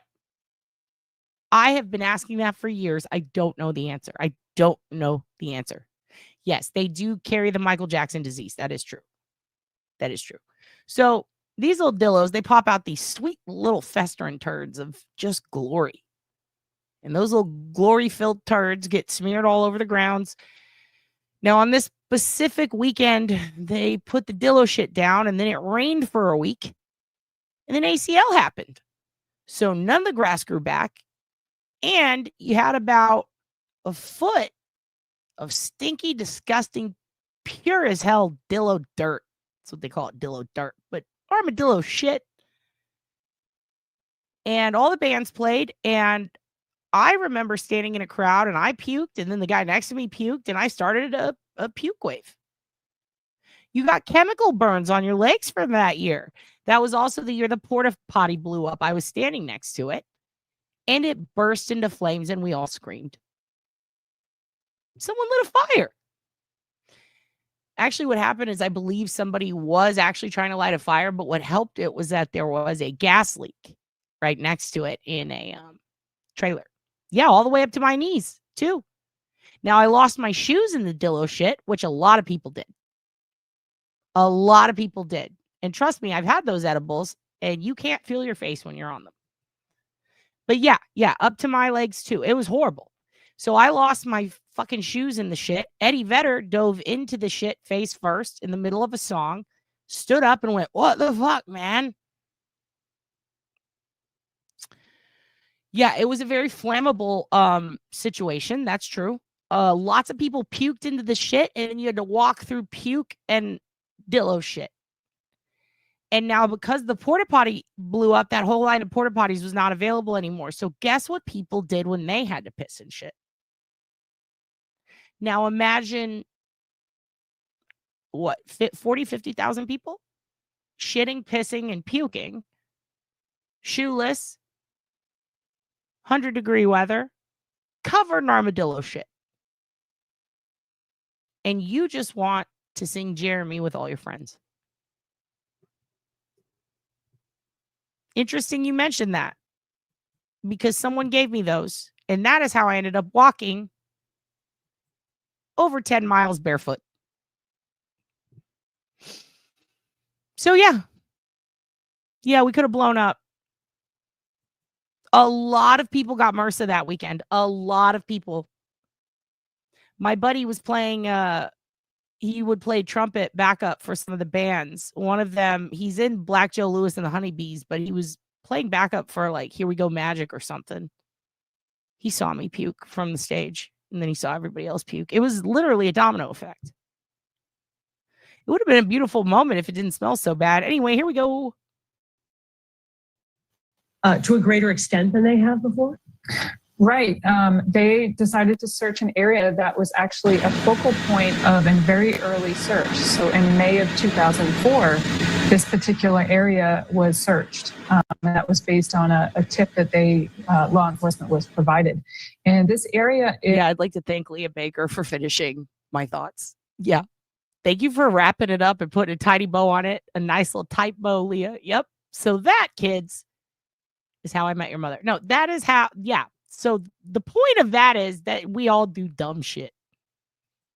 It is only about 5 miles from where Maura's car was found. And it's at the intersection of two sort of main major roads. So, I'm hopeful that we find something. Julie says the family is in constant contact with police, which gives them so much hope that one day Maura's case will be solved. David and Lisa? It is a long time to live with that uncertainty, Paula. Thank you. Okay, we have 2 more searches left. There is new hope tonight for a family waiting on answers. Nearly 1 second. Yeah, this is the same one. I did stack multiple decent reports. Now at 5, a new search for a missing. Yes. Okay. So this is the one 5 years ago. So we went to the one 2 years ago, and then the one 21 years ago. This one was 5 years ago. College student turns up no evidence. The disappearance of Maura Murray remains a mystery. She disappeared 15 years ago. New Hampshire officials say today they searched a home in the town of North Haverhill, and her father is demanding answers because of what they didn't find. WBZ's Jim Smith is live in North Haverhill tonight with the very latest. And Jim, disappointing for the family. That's for sure, Lisa. It has been such a long road for the Murray family, and tonight, tragically, there is still no resolution. The mystery of Maura's disappearance remains unsolved. That she wants to come home and be buried in her hometown, and she can't.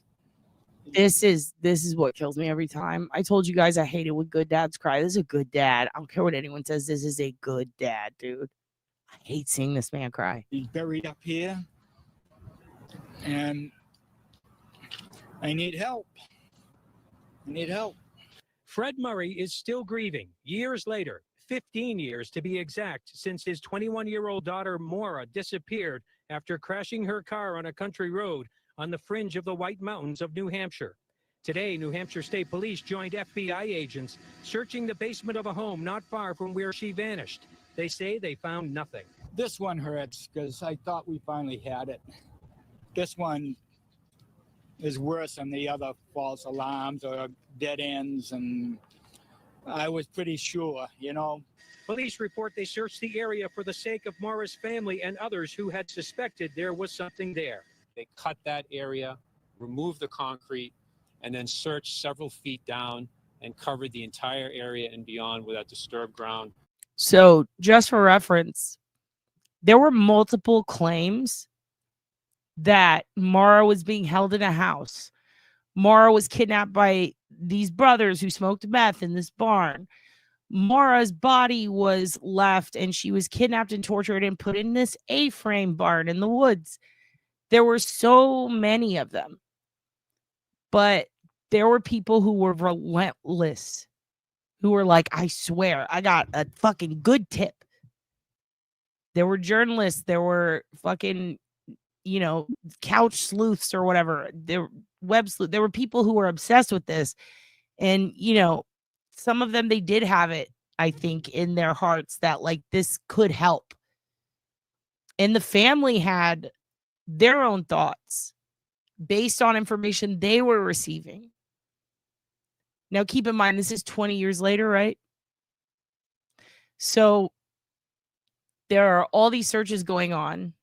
In this case, it is a property where they ripped up the you know, basement and they went under the concrete and, you know, word is Maura was in there. Well, let's go test. Let's go do a warrant. Let's go search. Then they voluntarily got the option for an A-frame house where the couple found out and had no idea when they bought the house that it was a big part of this. And yeah, there were 4 or 5 cadaver dogs. I think it was 4 in the A-frame house that hit on a spot in the closet. And they took, you know, the pieces of carpet from that and tested it. And nothing came back from it, but they didn't really say much after that. Other than, you know, a couple private investigators, random people would tell the couple, it's good, it's fine. An old investigator from the case told them, don't worry about it, nothing happened there. So the couple, suspicious, goes and gets luminol, sprays it. They did an interview, I think, with Crawlspace. That was pretty good. Sprayed it. They said it lit up like a fucking Christmas tree. Nobody seemed to care. So they keep telling people that house got searched. Like, they've searched multiple properties. So we're going through those, but this is one of them. Yeah, that was yeah, I know who you're talking about. He's that's Charlie and Kara. That's Todd Colehep is the serial killer. He was a realtor guy, and he kidnapped a girl when she was 16 in, I want to say, New Mexico or Arizona, and held her in his bedroom. Got busted for that. Got released. Went up to South Carolina. Did the same thing. Nathaniel Kibbe.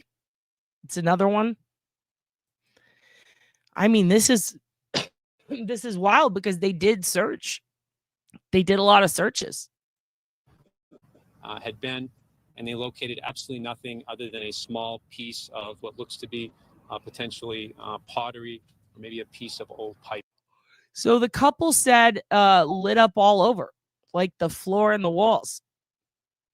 And then this Oxygen, I think it was one of the documentaries. I think it was Oxygen Network, maybe made a documentary. It was definitely Oxygen. If I recall correctly, it was Oxygen. They sent the samples off for DNA testing for that couple, and it came back to 2 DNA profiles, I believe. It was human DNA. And that was it. That was it. Nobody cared. I don't know what came of that. Like, they according to them, people seemed uninterested.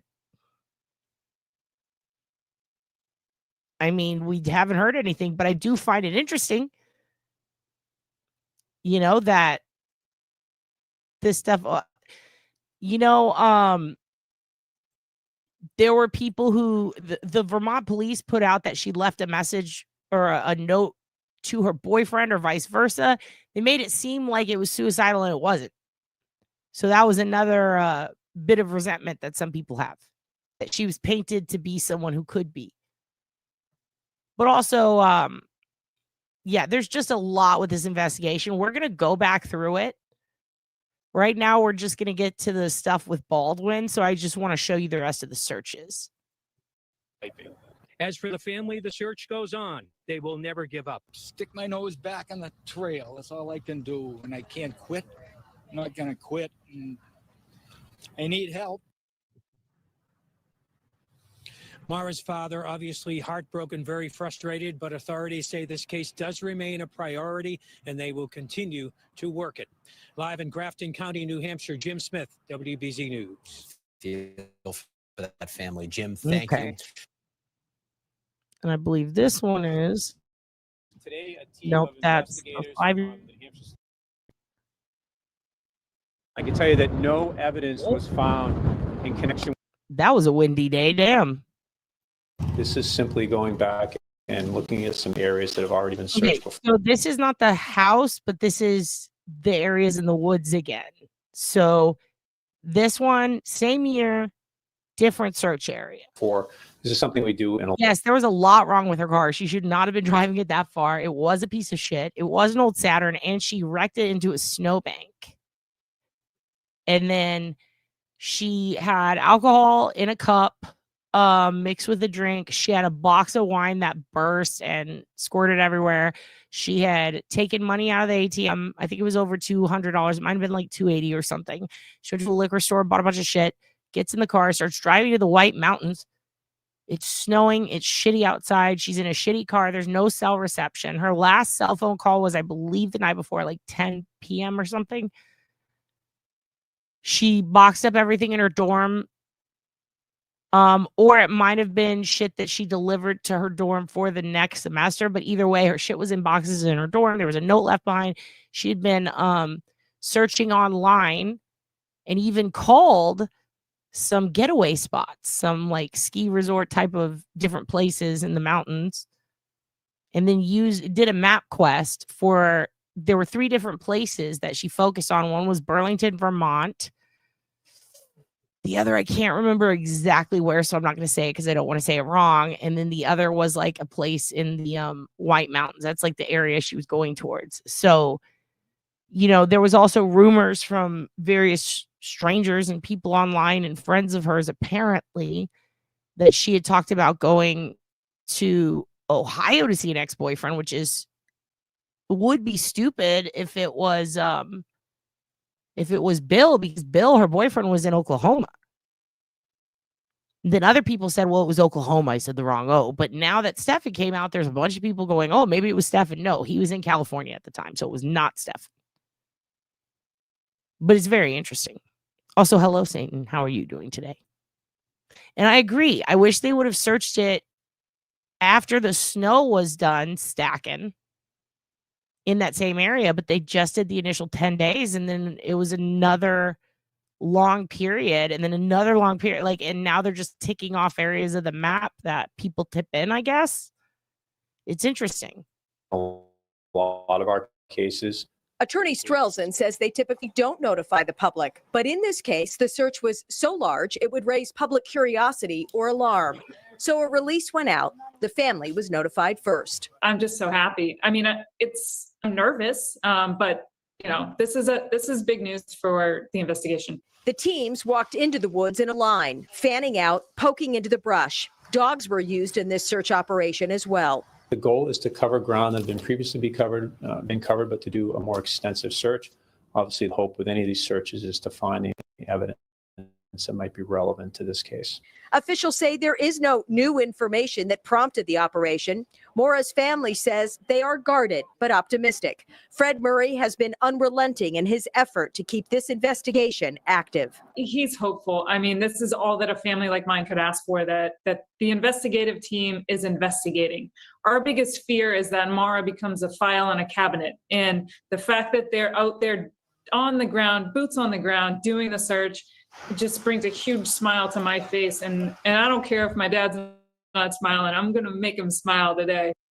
The search for Maura Murray has garnered international attention for nearly 2 decades. Tonight, Julie Murray and her father, Fred, say they're hopeful that this might finally bring this case to a resolution.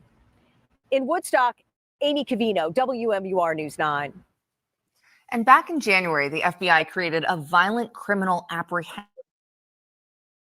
profile for the Maura Murray case. The profile is designed to help multiple jurisdictions and agencies share information in the investigation. If you have any information about the case, you are asked to contact the New Hampshire Cold Case Unit. You'll find a link on our website and mobile app.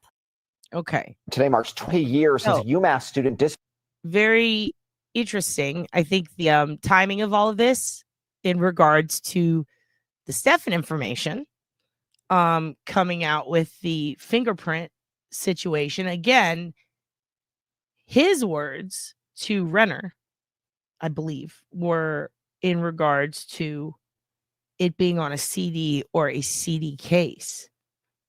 It's very interesting stuff.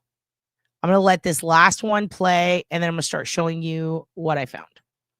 disappeared. She crashed her car in New Hampshire, never heard from again. So we're talking about Maura Murray here. Authorities have generated this image. It's the image of her on the right to show what she might look like today. She'd be turning 42 years old soon. Our Alicia Palumbo is in Hanson this morning with how her family is taking new steps to try to solve the case. It was February 9th, 2004. 21-year-old UMass Amherst nursing student Maura Murray of Hanson crashed her car on Route 112 in Haverhill, New Hampshire, suffering minor injuries. By the time police arrived on scene, her car was still there, but Maura had vanished. I do believe the case is solvable. We just need the few puzzle pieces that are missing. Now, 2 decades later, the FBI created this age-progressed image of what Maura could look like now, and her sister Julie has created this podcast. The mysterious disappearance of Maura Murray is a story that's been told hundreds of times by strangers. But absent in the story you've heard are the voices of those who knew Maura. In Media Pressure, the untold story of Maura Murray, Julie takes control of the narrative, breaking down the details of her sister's case from a perspective only she has. The goal is to reach somebody who might come forward with information, to maybe jog someone's memory, to get the public talking about this missing woman. Julie says her family has never stopped searching for Maura, and they hope this podcast could be the catalyst to solving this case, even if that means sharing their visceral insights and the emotional roller coaster they've been on for 20 years. There were many times where I was interviewing my dad and my brothers, and we were just breaking down in tears, and it was very emotional. But at the end of that, it was this collective sigh of relief, thinking we finally did it. We gave Maura a voice in her own story. In honor of the 20th anniversary of her disappearance, Maura's family, friends, and members of the public will be gathering tonight from 5 to 9 p.m. in New Hampshire, near where Maura was last seen, for a vigil. They'll also be lighting candles at 7:30. In Hanson, Alicia Palumbo, NBC 10 Boston. Okay, so that's some found footage I found. Okay, so this is a great question, D. How do they know she suffered minor injuries? I was asking the same question, which is why I was always confused about the stains. I wondered if her head hit the windshield, because there was windshield damage that they said they couldn't explain, but she was in an accident. Makes me wonder if she might have had a head injury and was wandering around, and if it's just been difficult because of the brush. That was always my best guess. That was always, like, if I had to guess and you asked me what happened to Maura Murray, I would always say, I don't know. I hope she ran away and started a new life. It would suck for her family, but at least she'd be alive. But if I had to guess, head injury, alcohol, drinking can thin your blood.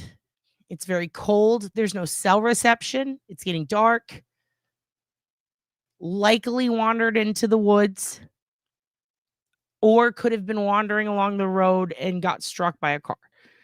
Unfortunately, those were the best guesses, especially because, had to pee, ran into the woods, especially a good point after drinking, car is wrecked out just just wrecked her dad's car. Like, I would imagine for a college kid going through that while drunk in the middle of nowhere, stranded in the mountains with no cell phone service, I would imagine that's a stressful situation. And not why, I mean, she begged Butch Atwood, is that his last name? Butch, she begged him, the school bus driver, not to call the police. And there was alcohol in her car, like she had been drinking. So yeah, that's a school bus driver, Carrie. That's Butch. And people have blamed him and shit over the years, but he was very transparent about what happened. And then people blame the cops who responded 10 minutes later, who said that they found a car with no one in it, a bunch of shit left behind in it, wrecked out on the side of the road. And no girl, no Maura. There have also been sightings that there was a guy in the car with her smoking a cigarette. There are people who said that she was alone. Butch reports it was just her. I mean, there are so many divots, twists, turns, bodies of water. There have been people in the case who have made it their focus to believe in the conspiracies, but there are also people who, you know, they put out weird shit on the internet that makes people go, did this person do it? I'll show you an example another time, but there's a real creepy one. And thank goodness True Crime Garage saved it. If they had not saved it, it wouldn't exist. But there are some weird things about it that I noticed. And again, I'm going to have to show you that another time because it's a fucking rabbit hole. But today we're going to talk, we're going to end with a little more on Steffen because I have about 20 minutes. We're going to talk about this Steffen guy. So first things first, we got to get something out of the way. Let me pull this up for you. Or let me pull it up for me so I can read it to you. It's some notes I have. One of them I want to get out of the way, since I'm nice and frozen, is that she did have a boyfriend. He was a long-term boyfriend. His name's Bill Rausch, okay? So, yeah, the YouTube video with that weird guy. Yeah. And I found some stuff from the weird guy's map that I thought was kind of weird. But I always was just like, nah, let's not even dive into that. Okay, so Steffen Baldwin, right? He is a guy that claims to be one of her exes. Bill Rausch is her ex, or her boyfriend at the time she went missing. Bill had his own website. Bill has been on Fox News and various news outlets talking about soldier shit, talking about, you know, what it's like to be a hero. You know, this is a guy that's he was in the military. He was stationed in Oklahoma. He said he loved Maura. She was the best. Always looking for her. He was not around when she went missing, so people don't blame him. But a few years ago, some people started to give him a lot of shit, and rightfully so, because he assaulted and raped a colleague, a woman at work who he pushed down some stairs and then denied it, and he was her superior, and he made her feel uncomfortable at work, and he treated a lot of the women badly. And one time she got trapped in between these two sets of doors in their building after she had gone to like a pub nearby with some coworkers and then came back to get her jacket, and Bill was the only one in the building. So she contacted him, and she knew, like, you know, my boss guy or the supervisor, this guy that I work with, he's up there. And he came down and he let her out, and he said, follow me back to my office real quick. I need to talk to you about something. And so she goes upstairs, and when they get in the office, he asked her, hey, do you remember when someone pushed you down the stairs the other day? And she's like, yeah, it was a terrifying thing. Like I thought I was going to die. Like somebody caught her. They pushed her down a huge long flight of stairs. And she told people it was him, and no one believed her, and he denied it. And finally he's coming clean, and he's like, that was me. And she got upset, and he spun her around and pushed her down on the desk and violently tried to assault her. And she got him off because another coworker walked in. And then she went home that night and she shook and she cried and she told her roommates and she told her friends and she told coworkers. And she was so freaked out by Bill, but Bill was this hero. And Bill was this guy who was respected. He was like a military guy. Everybody loved him. He like does all these speeches, kind of like Steffen. He's like an advocate. So then years later, she finds out about the Maura Murray stuff and that was Maura's boyfriend. And she gets uncomfortable as fuck. And she reports it. And not only does she report it, she actually, like, he gets in trouble for it. He got charged with it. So he now has a criminal history. She won that lawsuit. He did it. And apparently had a history of being aggressive with women. So we've seen a lot of bad advocates. So a lot of people look at Bill and go, while he is a piece of shit, in my opinion, there seems to be no evidence that he was around when Maura went missing. But what's interesting is there was another guy that got mentioned. And I talked about him the other day. People spelled his name wrong. They called him Stefano, Stefano, Steven. Like, it was always kind of, there were whispers on this board. It was this one girl's cousin who hosted the party. It was a guy that she dated. She was with Bill, as far as I know, the whole time. But while she was at West Point, Steffen was the one who was supposedly representing her and things. And when she fucked up, and apparently he really liked her, and he admits he dated her, and he found out, supposedly, according to him, that she was back with Bill when he saw them on a bus together or something. And he was like, oh shit, I guess she's not with me anymore. Now, for someone who has a history with his girlfriends of violence and assault and controlling and demanding and flipping out and raging and being jealous, it seems weird that he would just be cool with that.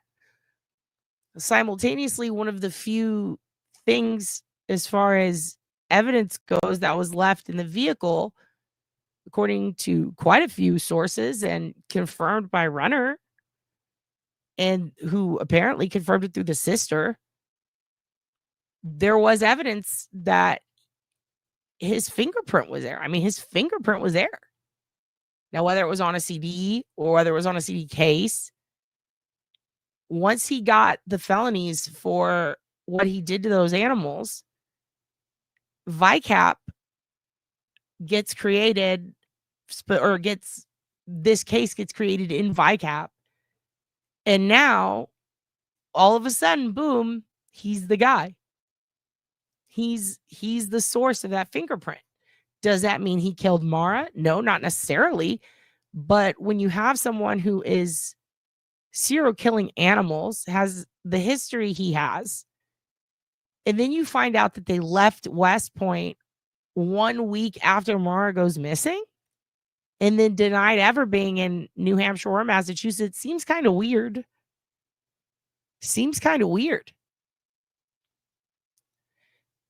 Then Runner points out, and a bunch of other people have been pointing out on the internet for, I mean, at least 2 or 3 weeks. People in my group have said it, like, where's Barb? Where's his mom?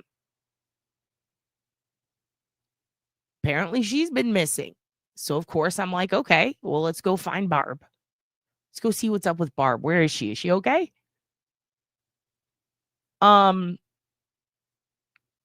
There is a lot of interesting stuff when it comes to this Runner guy. Not Runner. Why do I keep mixing them up? Sorry. I apologize. When it comes to Baldwin, he goes by Baldwin. Steffen Baldwin. His dad's name is Finkelstein. He's Howard Finkelstein. He's like this famous fucking dog trainer. And it's crazy because this guy's out here killing dogs. Like, if you collect all of his different crimes for animal abuse, it is a lot. Now, there are some interesting things that I've been able to dig up about Steffen, who seems to be somewhat of a mystery at this point, now that we know exactly what Steffen it is. And he himself has admitted it. Seems to be a little wonky on what he says to different people. about it, or has in the past. But it's interesting. He faced 53 felony counts, and that was just in Ohio. A third report notes that Baldwin, who also goes by the name Steffen Finkelstein, his dad's famous name, when he moved to LA to escape charges in Ohio while he was on bail or whatever, or while it was being investigated, he did it again to more dogs, but he used his famous dad's last name. So he tried to mooch and be a bit of a grifting Nepo baby, and he didn't get away with it because he got extradited and sent back, and he got charges in both. Let me read you this. Let me read you a little bit about this Steffen guy. This is according to some of his victims that basically started like an organization around this guy being a piece of shit to get the word out in case other people lost animals to him. Steffen Baldwin, a well-known and until relatively recently beloved animal activist, was indicted last year in Ohio on charges of cruelty, specifically to companion animals, grand theft, bribery, telecommunications fraud, tampering with evidence, and impersonating a peace officer, because he also pretended to be in charge as far as having the ability to sign off on paperwork, which is where the fraud comes in, to get people their animals back that should have been quarantined and or could be rehabilitated.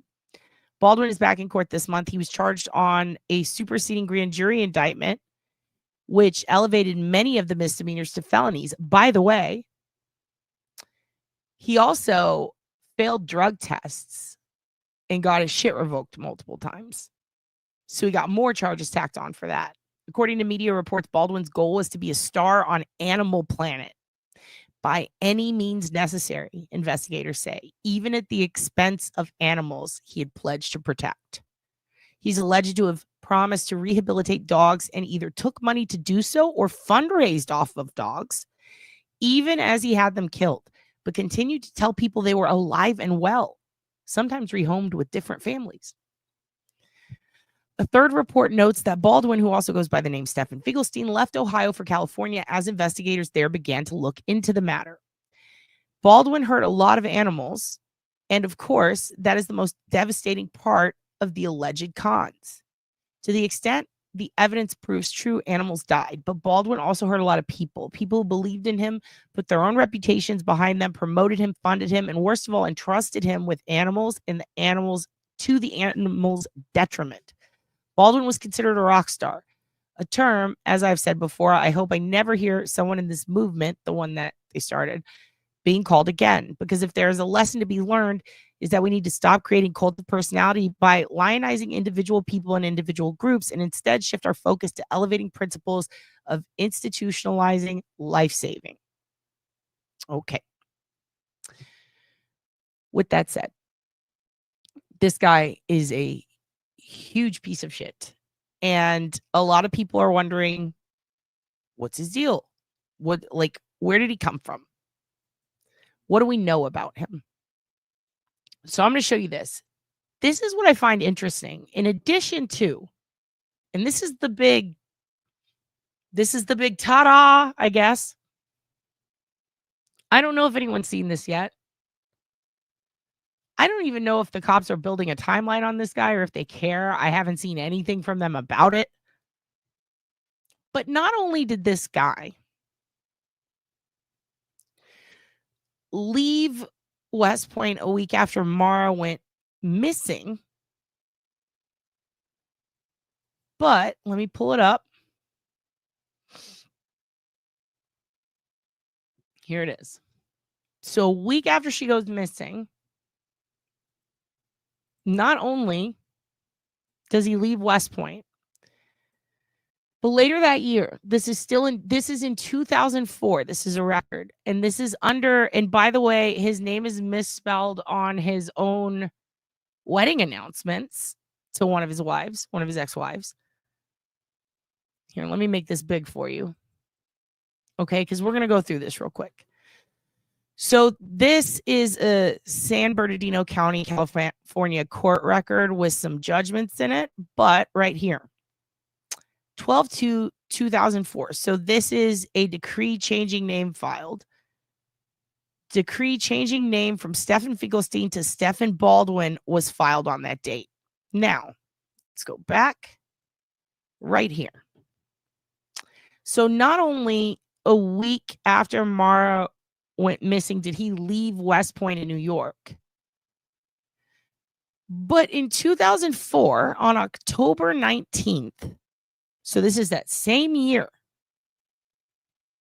he goes to California, represents himself pro se, and files for a name change in the state of California.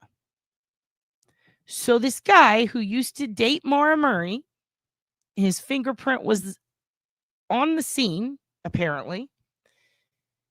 He had been someone named Steffen or Stefano or Steven, was known to be kind of up her ass at the party the night before.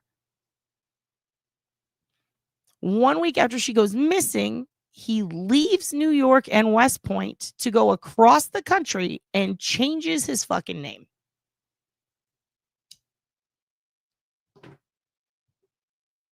I find it weird. So here are the legacy minutes from that. Name change judge Mary Fuller. Clerk Darlene. Reporter Deborah Thompson. Appearances plaintiff Steffen Finkelstein. Present in pro per.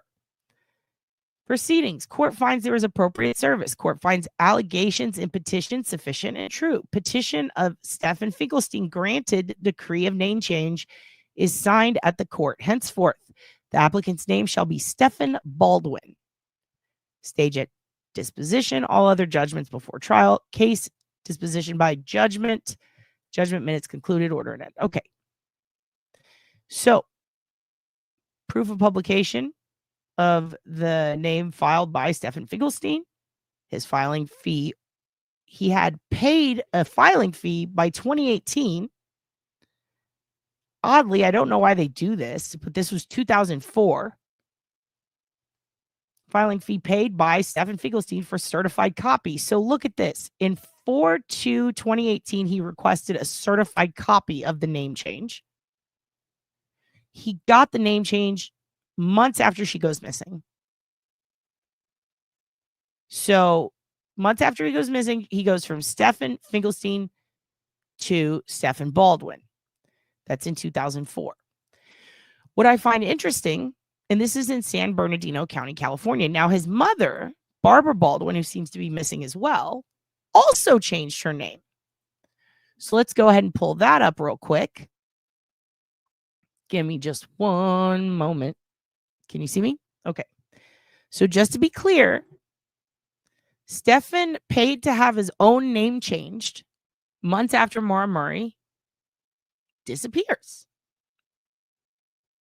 That's spooky. That's not good. That's bad. That doesn't look good. Okay. So he has his name changed. Now his mother, who was, by all accounts, according to most people, missing, apparently they were pretty religious. Reports are it was not a stable environment. Now he does have a brother. What's interesting to me is his brother still has his dad's last name, and they seem to get along great. His dad brags about like online. He's like, I'm so proud of my son. He was wayward, and the military changed him, made him into a man. Now I have grandkids. Like his dad's super proud. His dad does have pictures of both boys on his Facebook. Steffen had his Facebook updated as recently as 2024, and they seem to be in good communication, but his mom is nowhere to be seen. So naturally, I'm like, well, what the fuck? Where's Barbara? I mean, I know that her and his dad got a divorce when they were younger, but she goes by two names. She was going by Barbara Joyce Finkelstein, and then Barbara Joyce Baldwin, and then Barbara Baldwin Finkelstein. Now, I found a lot of court records for her. The issue is a lot of them are DWIs. I don't want to spill all her shit everywhere, but DWI's an assault charge for attacking a spouse that was not a cohabitant. There are charges for booze, drinking and driving, violence, monetary shit, financial shit. But with Barbara, what I think is the most interesting is in 2007. Let me just pop this up. Give me 1 second. It's taking a nice long time to load. It'll be fine. Okay. Come on, Barbara. Here we go. Let me pull this up for you. Wish it wouldn't take forever. That'd be nice. Here we go. Nope, don't want to see that. Okay. Well, wish I would have had it on deck. Was not thinking clearly. Did not have it on deck. I will just go straight to the court website if it does not show me. Hold on 1 second. What happened? I shrunk? Yikes. Okay. Let's see if this works. Here we go. All right, it's finally pulling it up. Great. Would have been nice 5 minutes ago. You're making me look like a fool, computer. No, I don't care if Microsoft Edge closed unexpectedly. I didn't expect it to close. You never do anything I say you should do, computer. Bad computer. Okay. Come on. There we go. Fucking finally. All right. Let me make this nice and big so that you can see. All right. So let me share the screen with you kids. Yeah, I know. Fucking Microsoft. Okay. So here's Barbara. And well, we'll just do entire screen, or what are we doing there? All right, that's fine. Let's do the fucking window.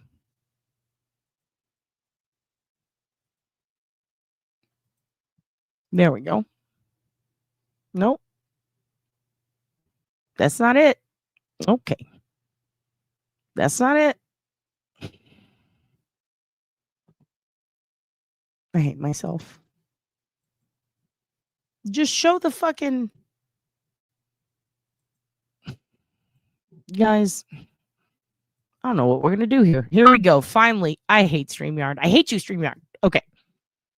So,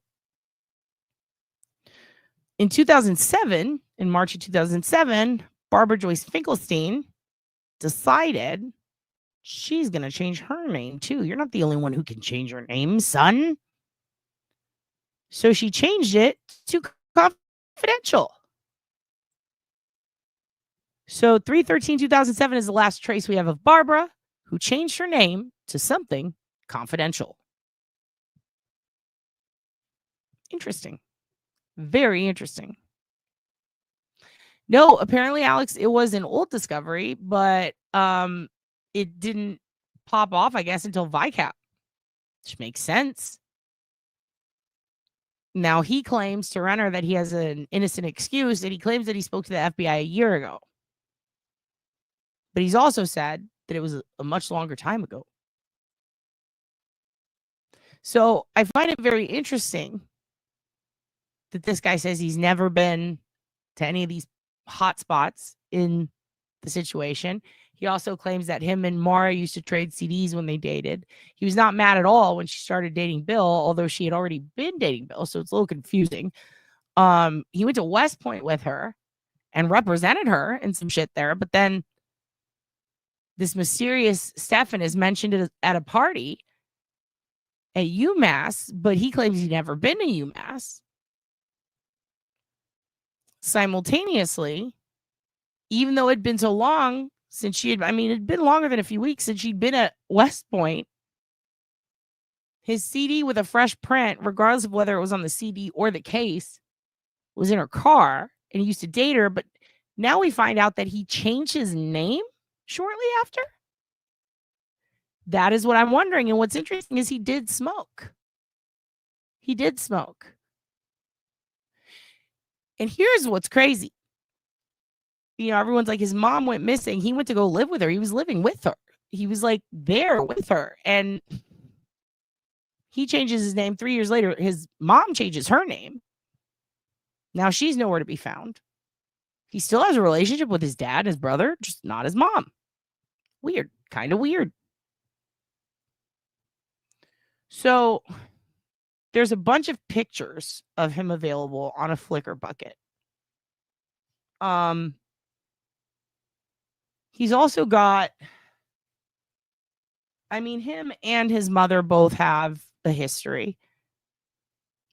His mother seems to have a history of violence and assault and drinking and driving and financial issues. And so his name has come up, but no one knew his last name. And people were also misspelling it. They were saying she dated someone named Stefan, Stefano, Steven. And it is kind of weird. But then no one knew about this mysterious guy. People had wondered for a long time. And now we find out that a fingerprint matches something on the crime scene. And it's this guy who murdered all these dogs. It's pretty crazy. And he did go to West Point. Then he left a week after she goes missing. He has a history of violence with women. He has killed a lot of animals, seemingly with no remorse, while also committing more financial crimes. He represented Maura in one of her hearings, supposedly. Apparently, he found out they were broken up because he saw her with Bill. Apparently, he was fine with all that. But I find it weird that he legally had his name changed suddenly as an adult. Not as a kid, not like, I don't like dad anymore. Like, he has a good relationship with his dad, but he rejected his dad's last name. Now, they were said to be, him and his mom were said to be sucked into this religious thing, but I find that weird because by 2005, he had a ton of tattoos and he was super into social distortion, and there's pictures of him drinking and smoking, and he was a big pothead. It's just like kind of weird that guy would get super churchy post Air Force. He also worked in a rehab, which makes me go, wait, what? It's very strange. But he also tried to take advantage of a bit of nepotism. Yeah, and I believe it's more. I think it's more of 80 because you have to count the ones in California. But I don't even know if he was fully convicted of those yet. I mean, they aren't popping up in some records, but I know that he was charged with them. But I will find out more. So let me see if let me pop up some of these pictures, because I'd like to show you some pics of him. But also the whole like social distortion and military thing is kind of wild to me. You know? I think what I'm gonna have to do, we'll do like a slideshow tomorrow, and I'll show you a bunch of pictures because I do want to blur some of them. Yeah, I'm gonna have to do that. I'm gonna have to blur some of them because they have other people in them, and I don't want to put them in it. So I find it weird that he changed his name. His mom definitely changed her name. And what I'm working on right now is a timeline of where he was. Now he did, it seem, have a cabin in the woods in Big Bear that oddly is a brown A-framed house. He also had dogs back then, had a ton of tattoos back then. Really, I cannot stress enough how much this dude loved social distortion. Got married in Hawaii. Great relationship with his brother and his dad, it seems, but yet immediately, that's what bothers me, is that there are a lot of pictures of him and his brother and his dad embracing, and it's like 2004, 2005, they get along great, yet he changed his name from his dad's to his mom's that same year, or a few months prior, but a few months after Maura goes missing. Like, why? Like, why? It's just strange. 2 of his exes passed away. You know, I say that because I'm not entirely sure. It's kind of hard to find some of that. I've been looking into the records hopefully I'll have an answer for you by tomorrow. It seems like he withdrew. One of the projects that I've been working on when it comes to this to try to learn more and to try to see if I can spot him is by looking at old West Point footage from 2003 and 2004, which shockingly a lot of on YouTube. In fact, I'll show you some of it now. And some of it's kind of funny. It's just like a family, and they're another thing I was thinking is if they're at a graduation and he graduated, maybe we'll see him. But I've literally been, as I'm doing research, tomorrow night, it's going to be like probably 8, 9 p.m. And then on the 19th, we have a very special guest. She is a survivor of one of those crazy fucking schools, like the Dr. Phil schools, the Paris Hilton schools. She's a friend of mine who does stand-up comedy now and advocates against shit like that. And she's going to come talk to you guys about that sort of stuff. And then me and Duty Ron are going to be doing a thing on deep diving into Brian Koberger's social media and online activities. But tomorrow evening, it's definitely going to be after 6 p.m. I can tell you that much. But I'll make it before midnight, I promise. So this is just a family at West Point chilling. Whoops. And I think you guys know I just find these things interesting. Let me go forward a little bit on this so you can see the part where you get to see. I like to go through these, and I like to, like, if I might have graduated or something, even though it's blurry, it's hard to see. I can do that. By the way, Papa Rogers is not Brian. I know everybody wants it to be. It's not Brian. It's never been Brian. That was just a really fucking asshole troll. I mean, honestly, they weren't a troll. It was someone who was really into the case, but people started blaming them and isolating them and alienating them and treating them like shit. So then they're like, man, fuck them. And they played with it. And then they took a break because it was mentally exhausting. But yeah, I already found out who the person is, and it's not fucking Brian. It's so crazy that people I mean, the person had activity after he was arrested. But yeah, not Brian. And what's funny is that picture is like an old war picture. It just happens to look like that. I thought it was Vinnie Politan the whole time. I'm going to be honest with you.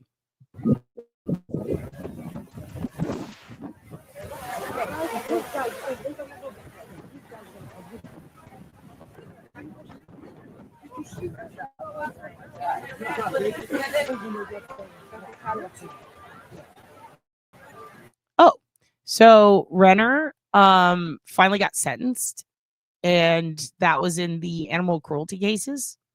And his fingerprints matched, and that was confirmed by, I believe, Renner spoke with the sister, but simultaneously, the issue is that it doesn't mean that, in my opinion, it doesn't really mean that he did it. You know what I mean?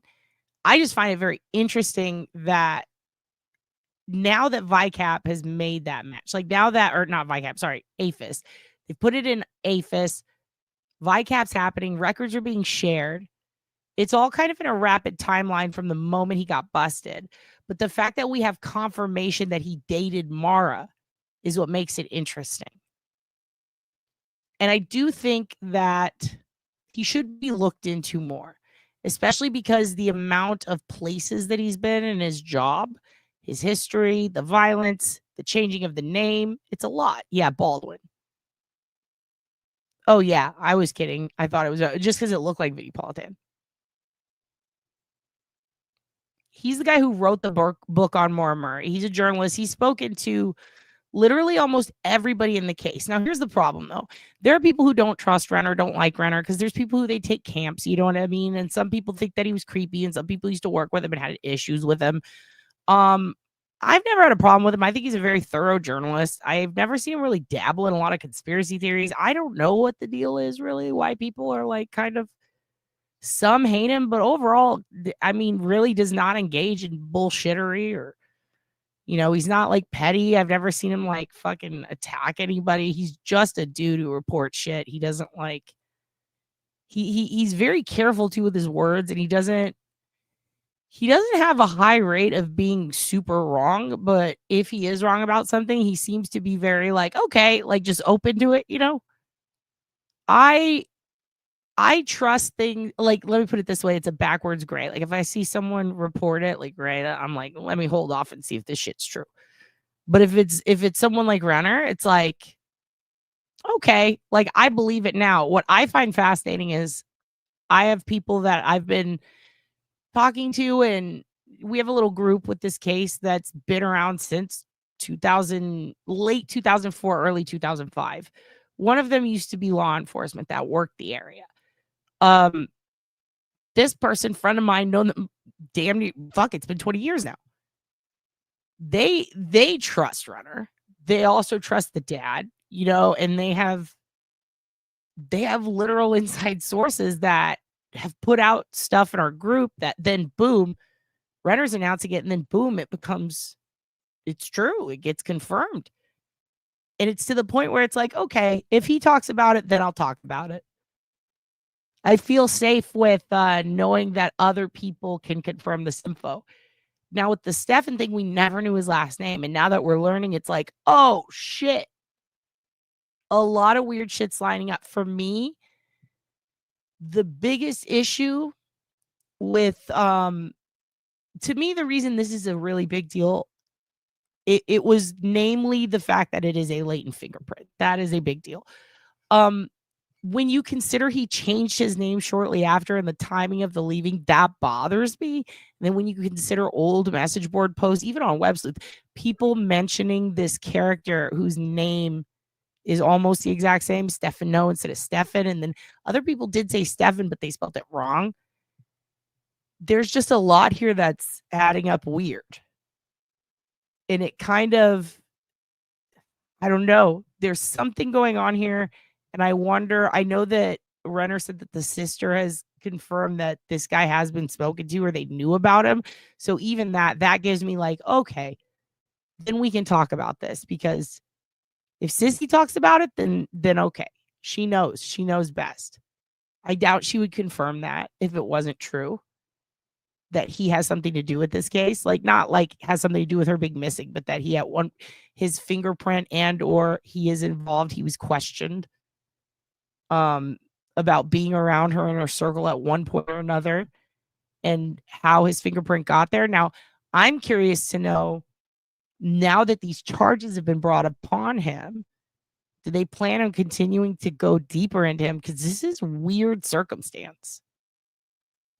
I don't know. Do you guys think it's weird? Do you think there's anything there? Do you think they would have already got him? I think with her case, because of the time and how old it is, they might need proof. They're going to need to find a body, or he's going to need to confess. There's got to be, they have to find another lead. I do wonder if they're working on a lead or a link. But him changing his name shortly after really fucks me up. It's like, why would you do that?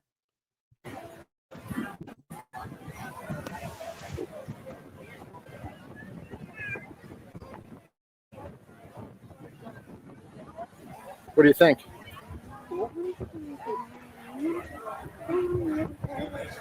It's not as cool as Danville, though, is it, Dan? Man, I remember when those shirts were cool. Let's keep going, because I want to see the cadets. Feet. Okay. Blurry as fuck, right? 2004.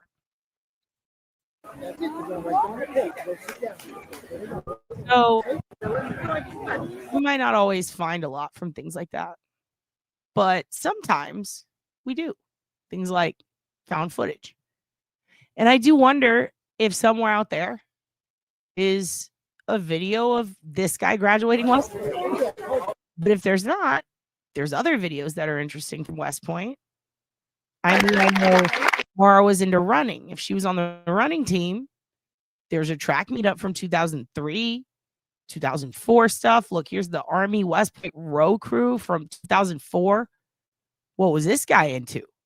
This is very interesting. Fellas, it has indeed been a long while Just since his I sat last in front name. of a computer screen. And he changed it from his dad's to his moms, who he had a shaky relationship with, but his dad, who he's like smiling with his arms around in pictures from that time. And started an email with that simple phrase, fellas. As I now My question is, if you're getting into dog training, see, he did a reverse Nepo baby at first. He legally changed his name from his dad's to his allegedly deadbeat mom's right around the time he's getting into a job that his dad is famous for. The name carries clout. He was literally the dog walker, the dog trainer to the stars. Am I yelling, Ernie? I didn't think I was yelling. Is my volume up really loud? Sorry. Like he's the dog trainer to the stars, right?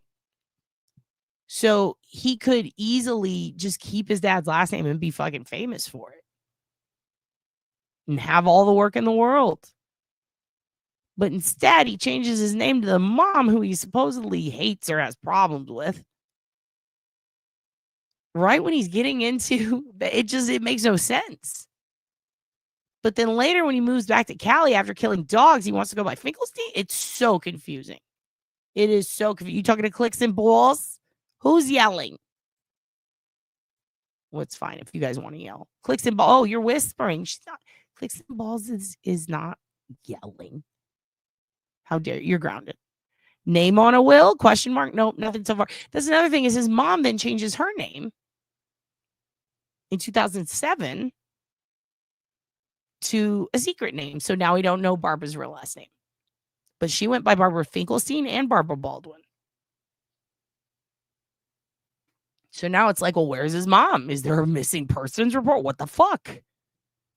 It looks to me like she was getting away from something. Maybe she went balls deep into the cult. I hope she's okay. She could be trying to get away from her psycho son. He was definitely, he went across the country, changed his last name, grew out a beard, got a bunch of tattoos. It's wild. It's really wild. sit in front of my computer screen in a small Connex on the Iraq-Iran border. I want to title this email differently. Brothers. I want you to pause right now. Look to your left. Now, this is a weird video. This is a weird video. This is from 2003, 2004, and I'm just the sliding in, the word art, the sliding in of the words and the fade in is killing me right now. Look to your right. See the guys standing around you. Catch it. Go. Oh, shit. Are we going to get a copyright strike for this badass music? I had no idea road teams were so cool. And now I want you to picture those around you like you've seen them at practice. Sweat blowing off their backs as they strain on the earth. Coughing up air just to get more into their tortured lungs. Flying exhausted next to you after a toothache. These are your brothers. Your road team is intense. West Point road team is very intense. These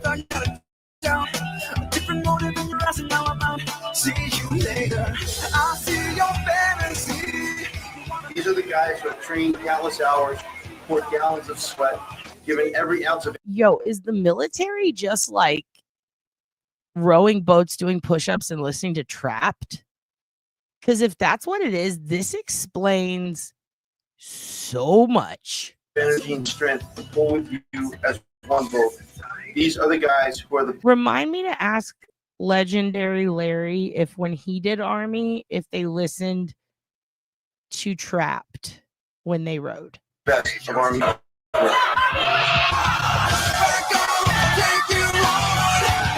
Yo, what are dad reps? Dad veils?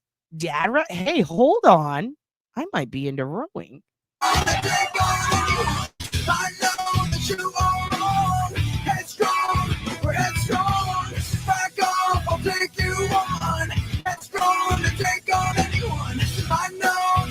Wait, you get to wear flip-flops in Army?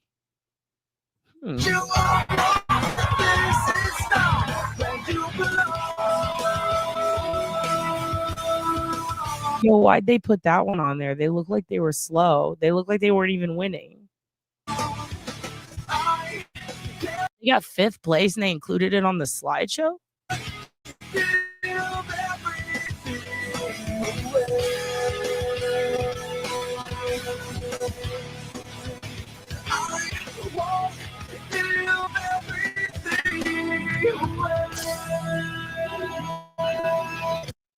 Isn't it cold? They just row in the cold like that?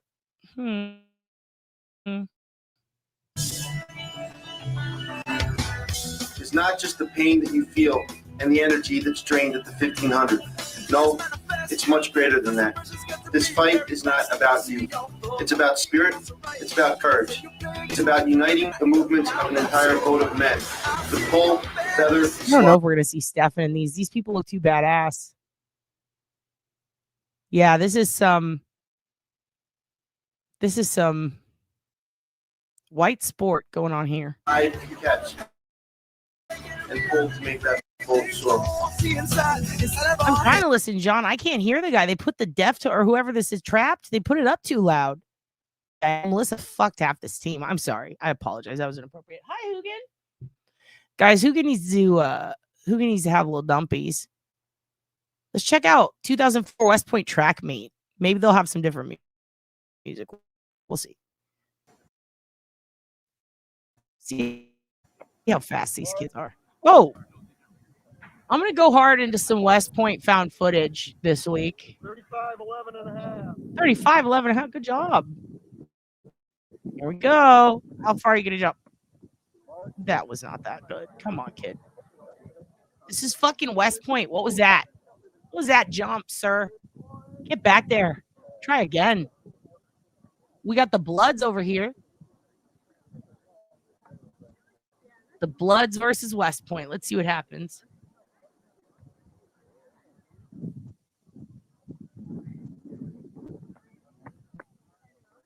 Okay, well, dramatically fall forward or whatever, but okay. I don't know if that one's good. 35-7. Come on, guys. Step it up. This is what. Here we go. Daddy Longlegs coming in. Boosh. Yep. Pop up, boy. Come on, get in there. Get us a gold. That's why I'm not allowed to go to sporting events. What are you doing? You gonna run? What are you about to do? Is this person just filming you stretch, sir? Okay. Where you going? Where'd you? Oh! Oh, that's what he was doing. Oh, good leap. Do another. Here we go. We're gonna solve this. Woo! Yeah, buddy. You did it. Fuck yeah, dude. One more. Give me one more. Nice, big, tall leap. Whoop! And you did it. Proud of you, young man. Oh, you're gonna go higher? Can you take me higher? Oh, yes, you can. You can take him higher. Hey, you're welcome, kid. I did that for you. I sang Creed behind you. Okay, you ready? Those are lady shoes, but I trust you because you got thick calves. Get in there. Don't make me look like a fool. My butthole is clenched. Here we go. Oh! Fuck, you're out of the family. He's speaking seductively? I do not want to be seduced to trapped. John Courtney, I cannot allow that again. What? Oh, he failed. He failed. He's off the team. Boy, if this was Korea, they'd cut your head off. Get in there. Jump over that pole. And you're out of the family. Oh. Cleared it. You get to eat tonight. You get to eat tonight. His chunky calves. Yep. Here we go. One more. Do it for Dad. Not. Oh, okay. You know what? You're out of the house. I'm taking your car. Come on. You got one. I can't believe they're giving him so many tries. What is this? Is this participation trophy sport? You better run faster. Get some hits in your get up, boy. Woo. Oh, no. Fucking failed. Out of the family. You're done. Nope. One more. Oh, God. Don't make me put on Maya Lesnar. Show you what's up. Get in there. Fucking hot. No, you're never going to go to West Point, dude. You're already there. I feel bad. Here we go. Who is this? Maura ran track. Shouldn't she be on here? She already. No, I think she's already gone. Damn, these kids wildly wave their arms. This is back when you couldn't beat people over the head with the baton mid-sport. These were the good old days when you didn't get a head injury running. I had 4 kids after high jump. 2 kids came home. It's what happens when you disappoint the family. Well, lots of kids in beanies. I don't see Maura, but I do feel like internet shit. These kids are fast, though. There's no trapped. That's my only complaint. My only complaint is that I can't hear Headstrong. I'll take you on. It's my only complaint. All right. So, new developments in Asha degree. Part of me thinks new interpretations could be the title, unless they are stating that these docs are coming out. I have not seen them yet. I've seen all the others. We went over them. I'm going to read the rest of them to you. They get very juicy. They name names. But this is talking of a confession. And this is in the last 24 hours. And I'm like, And also, they did find this missing fella, Tyler Goodrich. Did not know much about his. But I know he was a fabulous gay man, I think, right? And he went missing. And then they found him, and it's sad because he has passed away. Did not follow that case that much. Glad that they found him. Sad that it was not a good situation.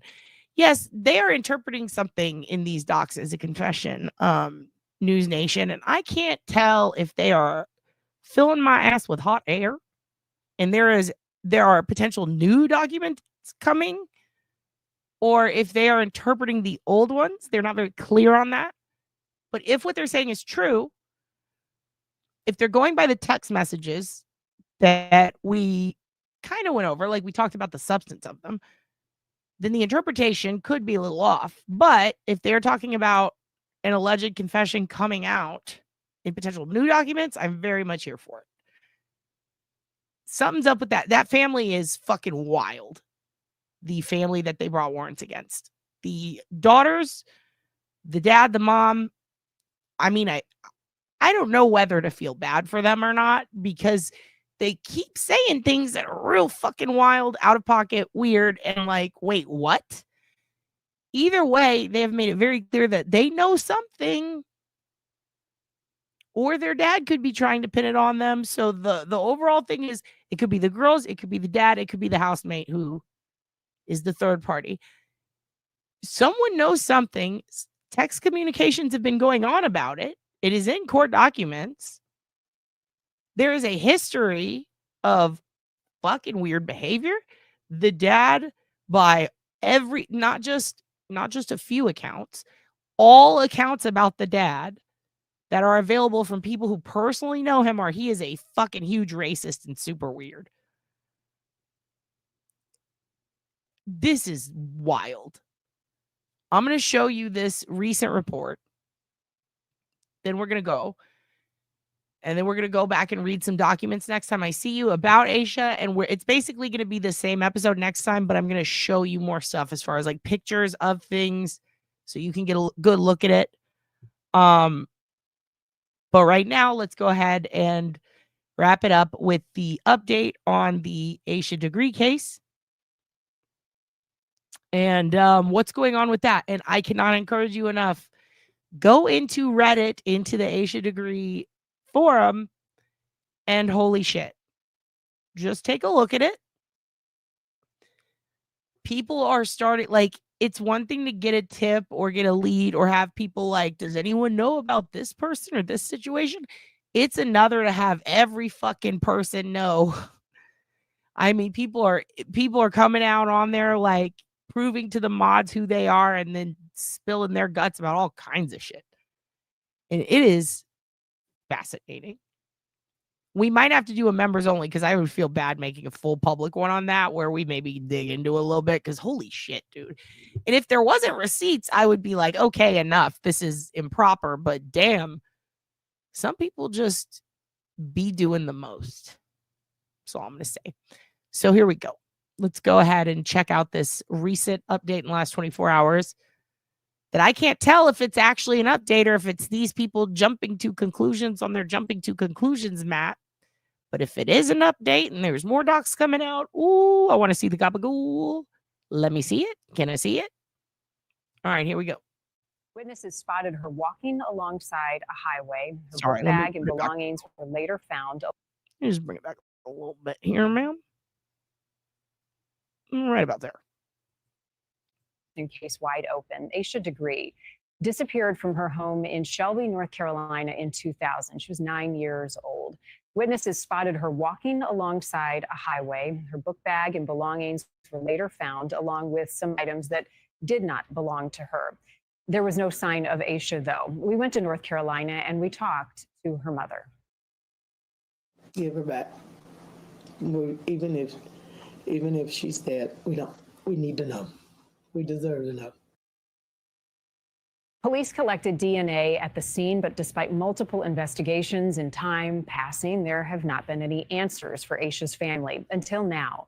New warrants reveal that DNA has been linked to a family in North Carolina, specifically 2 daughters, and now all 5 family members are suspects. Joining us now is Savannah Rudisell with our Nextdoor affiliate, WJZY in Charlotte, North Carolina.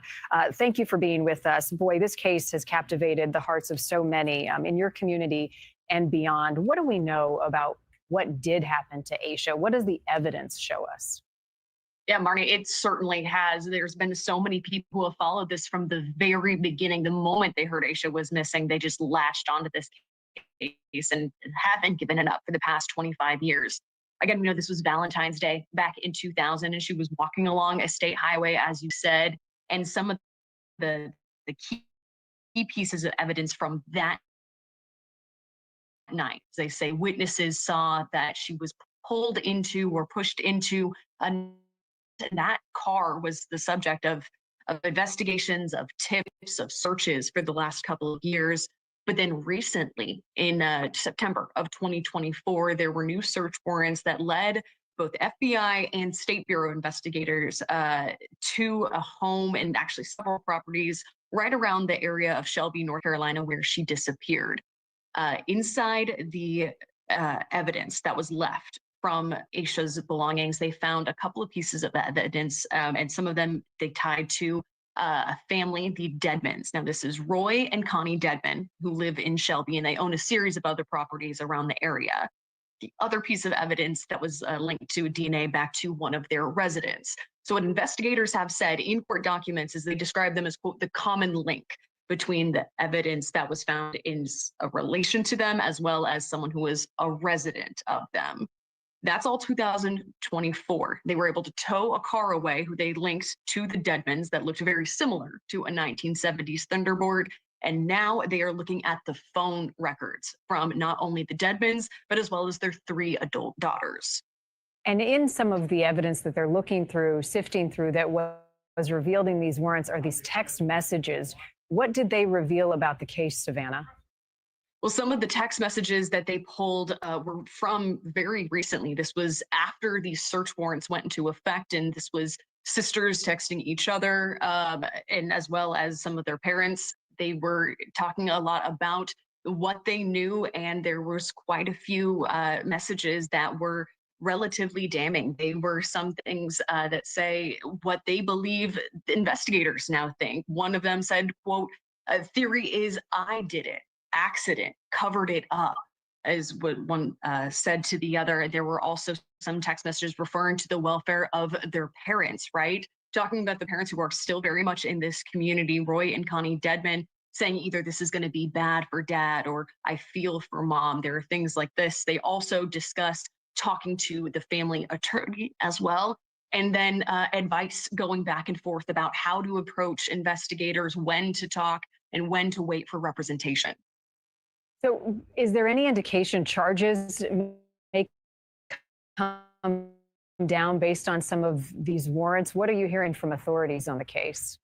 Authorities have relatively tight-lipped, especially around these new releases, not wanting to jeopardize any bit of evidence. Last we heard from Cleveland County Sheriff's investigators as well as FBI officials involved. They say what we have in these search warrants, that's the only thing we've got as of right now. So they have not indicated that any charges will be coming. And they did want to point out, too, that several of the people involved here, specifically some of the daughters, have been very cooperative in this. And they want to make it clear that as of right now, there are no pending charges. Is there any apparent connection between this family, the Dedmon family, and Asha Degree? What's the link, if at all? Proximity appears to be a connection, but I can't speak to much more than that. What has her family said about these revelations? Marty, you shared that great clip of her mother from a couple of years ago. And one of the other things that I've heard her say on a yearly walk that this community makes right along Highway 18 is saying is I don't care if she came home tomorrow. I wouldn't think about what I missed. I'd just be glad to have her back. So with many of these cases, again, there's that closure and there's that longing for their daughter back. Right. And to look at her beautiful little face and to think what she may have gone through. This has impacted more than just your community. I mean, people around the country have followed Asha's case, but how has it impacted folks who live nearby? I mean, there's still the reference of Shelby's sweetheart. You know, there is still very much this care for not only her, but for so many children. So for those of you who aren't aware, a lot of this came about, these recent developments, because of a tipster, in addition to a few other things. But a gentleman who at a party stated that one of the girls from this house had become especially combative and upset when she was drunk and was blurting things out about the disappearance of Asha and blaming herself, while her sister said essentially, no, don't, shut the fuck up, and got aggressive with her. And he thought that was weird. And then years later, it ends up being very relevant. This family's getting a search warrant on their property. The specific Rambler-like or old-looking green car that repeatedly is brought up as one of the big things, the sightings that people have reported to police, is seeing Asha getting either pulled into or entering a green vehicle in the middle of the night, walking alone. It was raining outside. She had a little backpack. It was the middle of the night. She had no animosity or reason to run away due to her family. Her DNA appears in a bag with some clothing that does not belong to her, it seems. A New Kids on the Block shirt, miles down the road, a year later, in a trash bag, I believe it was about a year, along with other things connected to this family, which had young girls Asha's age. The Dedmons. And yet Asha's nowhere to be found. And this vehicle, well, I wouldn't say Asha's age. I believe there was one that was closer to Asha's age, more like teenagers, 16, 17, 15. And these sisters, they drive like shit, in my opinion. Based on their driving records and everything that has to do with them and drinking, it doesn't look good for them. And apparently one of the teens was gifted in 1999 this Rambler-looking car, this, I don't know what they call it, a Gremlin or something. I don't know. It's like this specific car I don't know shit about, but I know that it's green, it's ugly, it's old. It had damage on it. And one of these girls could have been driving it that night, but word on the street is the dad was real stern with them, and he would often take the car too. It was his car before it was one of theirs, and the one who it likely could have been, who would have been driving that night, isn't the one who was gifted the Rambler. So it's or the car. So it's like all these different. So anyways, this car gets pulled out years later with a search warrant. And now another guy is named in it. And he was a guy who happened to live on the property because they ran this like home for, I don't know, like, I guess a rehab or something to do with elderly care. But there's this guy. It's like a hospital home. I still don't understand the purpose of. It seemed like there were younger people staying there at times and older people. Is it an old people home, hospital, or rehab? What the fuck is it? Either way, this family has these big facilities that they are homes essentially. This guy stayed there and he has a real shitty past. But apparently he couldn't have done it because of XYZ. But his DNA's in there. And other people think he could. So it's like, well, which is it? And then we hear the dad's apparently racist and the family's weird. Then we hear the daughters are innocent and they're actually really sweet and the dad's an asshole. And then we hear that, there's political differences between one daughter and all the other. Like, there's just all this gossip around it. It's not, I don't even think it's veterans necessarily, John. It's strange, the inhabitants that they had going in and out. So to have this random inhabitant of this house, the dad and the girls, all roped into this car, and they were teenagers at the time, but then they're crying at this party and finding out the dad might have been racist. It's just a lot. Then these weird texts. So I want to know what's coming out to solidify it. It seems to me like they're just banking on the old warrant info, but they implied that there would be new. So I'm curious what's coming of this, because it seems like it's reached a boiling point. There's a lot of rumors going around. There's a lot of docs that got dropped. We went through a few of them. Kind of, I think it's more like a halfway house, but also like a rehab, like physically. That's the thing, is it's very weird. Like there's not a lot of transparency with this other than what we just got dropped. So it's just the proximity is strange. The fact that they still haven't found Asha's body. She's a little girl. The finding of the objects with the DNA, and some of the items were hers and some were not. There was a library book. It's a lot. So with the recent dumps of these docs, there's been a lot of comments from friends of the girls who are adults now, who are, they've got ex-husbands, they're going through divorces. Some of them are married. Some of them have jobs with children. Some of them have alcohol problems. Like the family's been through a lot, but like, who are these fucking people and who were they back then? And who was driving this car? And what does the car have to do with Asha? And where is Asha? Has still not been answered. But a path to those answers has been supplied. And it's very suspicious and very weird. And we are going to be reading more of those docs in the near future. But this is the only recent update since those documents were dropped. And it seems to not look good for the Deadmans. Let's just say that. Children that just that slipped through the cracks and are still waiting for that justice. She represents a lot of that innocence as well. Well, the wheels of justice don't always turn quickly, but in the end, I think that a lot of folks hold out hope that justice will come, and let's certainly hope that's the case in Asha's investigation. Savannah, thank you for you and your team's reporting on this. We'll be in touch as we wait to learn more. And they did care about her, it seemed. Like the law enforcement seemed to care deeply. They seemed to put, the investigator on the case was like crying on the news. They seemed to really care, and they did put a lot of effort into her case. It's just a very small town. It's a desolate strip. And all I keep asking myself, all I can keep saying to myself as I'm seeing the outpour of information come in is, did nobody notice that? Because this teen girl was gifted the Rambler a year later. She was very close to Asha's house. Did nobody spot that in the future? It's such a small town. Word travels very fast. So where, like, if she's in high school, like she's driving this vehicle around, she's going to parties in it. Everyone knew her for it. So did nobody make the link between that car and the sighting? It just feels very weird because, again, if you grew up in a small town, like fucking word travels real fast. Why was she out there to start with? That's what I don't get. So no one knows. So I'll go through it one more time because it is a very fascinating setup for the overall situation.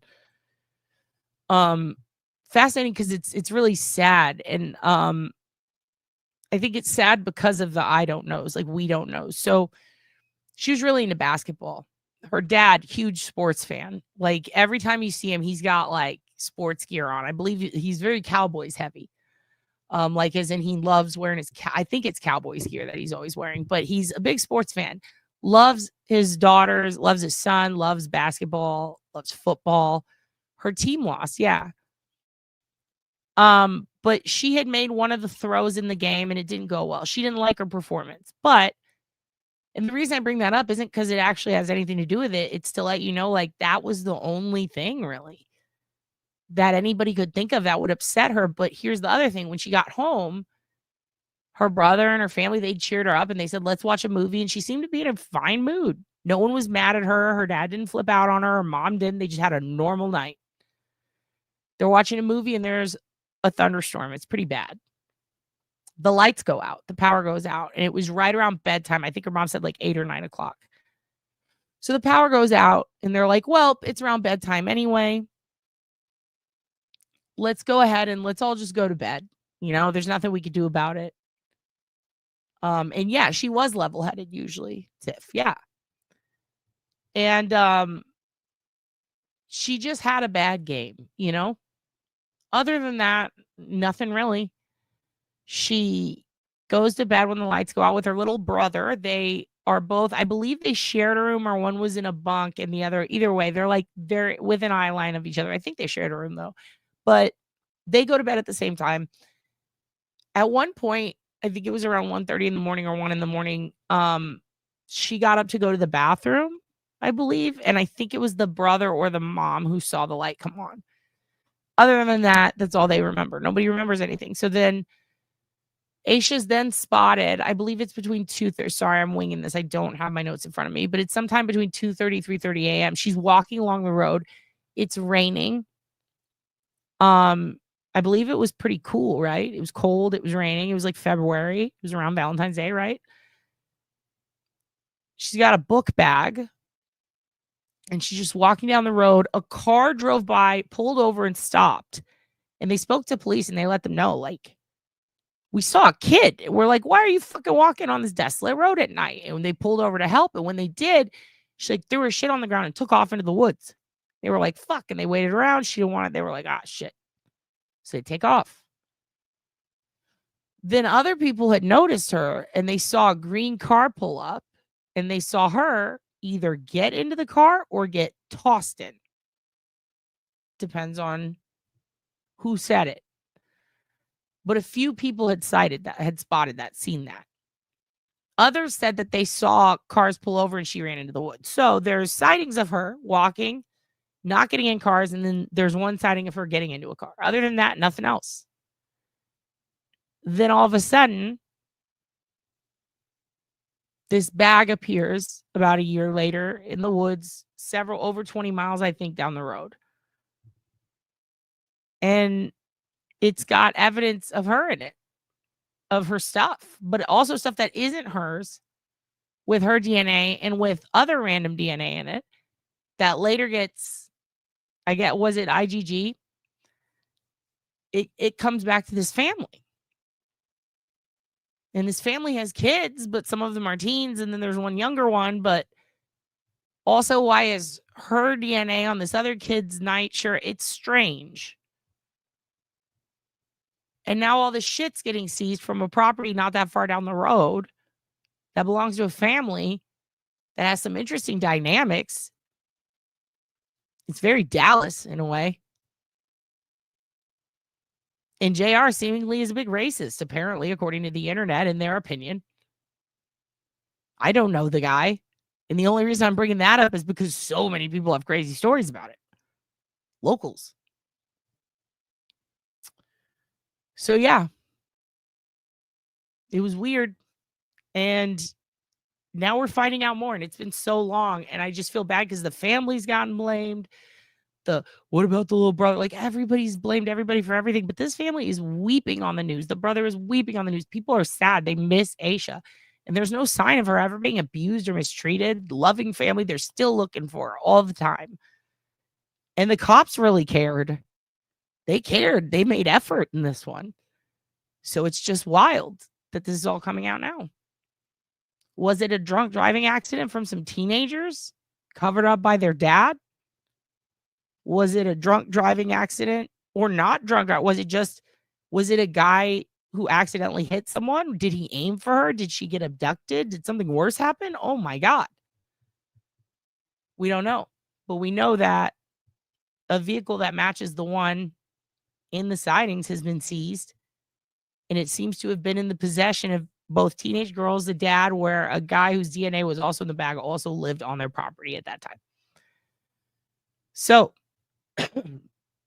but I don't know that guy could have even drove because I think he was disabled. I need to look deeper into that because I want to confirm that first. But yeah, that's what's going on. And it's just, I hope that they announce some closure. I hope that they can find her. Just find where she is for the family. I don't know. What do you think they're going to find out? What do you guys think about this case? Let me let this play out. Let me let this play out just in case anybody has a tip. Here's the number. I'll go back a little. I've heard her say on a yearly walk that this community makes right along Highway 18 is I don't care if she came home tomorrow. I wouldn't think about what I missed. I'd just be glad to have her back. So with many of these cases, again, there's that closure and there's that longing for their daughter back. Right. And to look at her beautiful little face and to think what she may have gone through. This has impacted more than just your community. I mean, people around the country have followed Asha's case, but how has it impacted folks who live nearby? I mean, there's still the reference of Shelby's sweetheart. You know, there is still very much this care for not only her, but for so many children that just that slipped through the cracks and are still waiting for that justice. She represents a lot of that innocence as well. Well, the wheels of justice don't always turn quickly, but in the end, I think that a lot of folks hold out hope that justice will come, and let's certainly hope that's the case in Asha's investigation. Savannah, thank you for you and your team's reporting on this. We'll be in touch as we wait to learn more. Before we go, we've got another case that we are following as part of our missing series. The family of a missing Kansas man are pleading for him to come home. I want to share with you a photo of Jordan Yust. He's a husband and a father of three, last seen on March 3rd. His car was found abandoned and still running along Highway 69. This is in Miami County, Kansas. He is from Olathe. It's a suburb southwest of Kansas City. Police and search teams have been scouring that area for him. The thought is he may have walked away from his vehicle, so they're asking people to check their Ring cameras and their dash cams to piece together a possible timeline or a sighting. Jordan's brother-in-law calls him an amazing husband, friend, and father, adding that they just want him home. He has people who care about him and people who love him. If you have a missing case that you think we should look into, you can send it to us at newsnationnow.com/missing. Many of the cases we cover come from you. You can also check out some other cases that we are currently following. I like her name, Marnie Hughes. Marnie, what is this you're saying about a Chelsea gallery? Interesting. I am interested in this. That's weird. I love reading about art heists and stuff. I have a little more time before I have to go pick up Dave's boyfriend from South by. Let me see. Dave's boyfriend is working South by Southwest today, and that shit goes late. Let me see. Art heist gallery Chelsea. I want to know more. The greatest art heist in history, $600 million heist. Yeah, but which one was rated? Is this, so this is going to come out for the Gardner heist? Does that sound familiar? Yeah, Gardner Museum heist. Oh shit. That is the crazy one. It's 500 million, yeah. Still unsolved after decades? Whoa. There's an update from 4 years ago. And then another from 3 years ago. FBI confirms sighting of art heist masterpieces 10 years ago. I want to know where this Chelsea one is. Robert Gentile breaks his silence about Gardner Museum heist from 3 years ago in Boston. Or is this just reported by Boston? Let's see. Let's see what this guy has to say. This guy looks like he knows some shit. He's squinting. He's like, come here, let me tell you guys something. I know something about night heist. You guys want to hear about it? Let's see. Let's dick around the last few minutes and see what's going on. Turd is a great mod. Turd is a great mod. Always have a mod named Turd. Trust anyone named Turd. How about that? Yeah, transfer DNA. We're going to learn about this art heist. Thank you, 432 Hertz. Yeah, you could buy me coffee if you want. That was in the Maura Murray case. What? What was? And that's my cash.app. Support me. Yeah, Uncle Frank's merch. By the way, got to get you those receipts. I'll post them. Also, keep asking Frances for her Cash App, and she sent it to me. And she sent it to me through Twitter, which I cannot log into. And I keep texting her for it, and she has not sent me a response yet. So I'm going to text her again, asking her the same question for the third time. We'll see what happens. So I can send her that shit. I don't know much more than the FBI raided an opening Friday night. The painting was Rembrandt's Christ on the Sea of Galilee. Oh, shit. Okay. Starring that. Going to look into that. Let's see what this guy has to say about it. This was in Boston. Let's see what he has to say about it. I'm very interested. They didn't say it was the original. And there's a whole market for that, for the fakes. And they fucking bust that like it's... They treat that shit like it's Louis Vuitton. Suspected of playing a role in the Isabella Stewart Gardner Museum heist is speaking out for the first time. Back in 1990, two men posing as police officers got into the museum in Boston and stole more than $500 million worth of art. Years later, a woman from Maine claimed that her husband gave Robert... Oh my God, it was Ghislaine Maxwell. I'm so sorry. $500 million worth of art. Years later, a woman from Maine claimed that her husband gave Robert Gentile 2 of those missing pieces. The FBI converged on his Manchester, Connecticut home. They found no signs of the art. The FBI thinks that Gentile had it at one point, knows where it is. Gentile is now 87 years old. Mrs. Guarenti, after he died, went to the FBI and said she witnessed her husband handing you a painting at a hotel in Maine. What is your response to that? Out and out lie. She was crazy. She's bipolar. She's bipolar. She's crazy. She's bipolar. I don't know why, but I believe this guy. No, she was nuts. The award for the stolen paintings is now up to $10 million. Damn. She's bipolar, dude. There's like 50 shows about that. I'm going to watch one. I've heard of it, but I don't. Here's the thing. I've heard of it. I recognize the name, but that wasn't the art that made me think of it. I can't even remember the piece. If I hear it, I'll know. If that's the one, then yes, I've seen a documentary on it, but it might have just been mentioned in another documentary. I was obsessed with the Bitcoin heist that was going on with that weird couple. Here's another one. This one's from 3 days ago. Oh, this is exciting. Thank you for this. This is thrilling. When they find old art, I get thrilled. Remember when there was all this really fucking old, it was Holy Land art, and it ended up in Hobby Lobby. And then they had to go get it back. It was like a big federal, but like that shit was crazy. Yeah, this fascinates me. Thank you. Let's watch. It doesn't hurt to learn about a heist. I want to learn about this. I want to learn more because I'm obsessed with the replicant heist, like the people who can replicate art and shit and books, and they replicate it and then they try to pass it off on the black market. There's like this whole black market for art and books, and then the whole Kastabi situation with Andy Behrman, and he wrote Electro Boy over it, like. And he was bipolar too. A lot of bipolar art heisty people in the community of art heisting. Very fascinating. Let's see what's going on with the Gardner heist as of 3 days ago. Maybe they'll know. This month, we are marking 35 years since the largest art heist in history at the Isabella Stewart Gardner Museum in Boston. Thieves stole hundreds of millions of dollars worth of art, and to this day, it is still unsolved. Boston 25 News reporter Bob Ward is live in Boston with a massive restoration project that's underway. You know, Cal, the Gardner heist is Boston's last great mystery. And here on the 35th anniversary of the Gardner heist here at the museum, they're optimistic they'll be able to recover that artwork after all this time. Not only that, they're getting ready for it.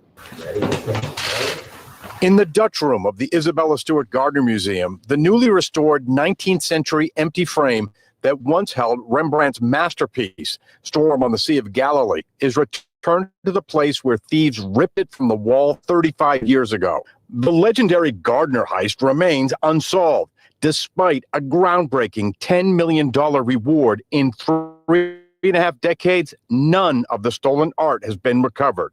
But at the museum, they remain optimistic. 35 years. Do you still have hope these paintings, this artwork will be? So hold up. You're telling me 3 days ago, they take this frame and they put it up with no picture behind it, no painting, but they go, we're already setting up. We're going to get these guys. Like they're fucking iced tea. Okay. And they're setting up. No, I guess that's in the museum. Oh, is it sitting inside? No, they stormed a Chelsea gallery. What, on Friday? So let me get this straight. Thursday, this shit comes out. And it's like, yo, we got the frame right here, just waiting for its daddy. And then the next day, they raid a Chelsea gallery for specifically the painting mentioned in this news article?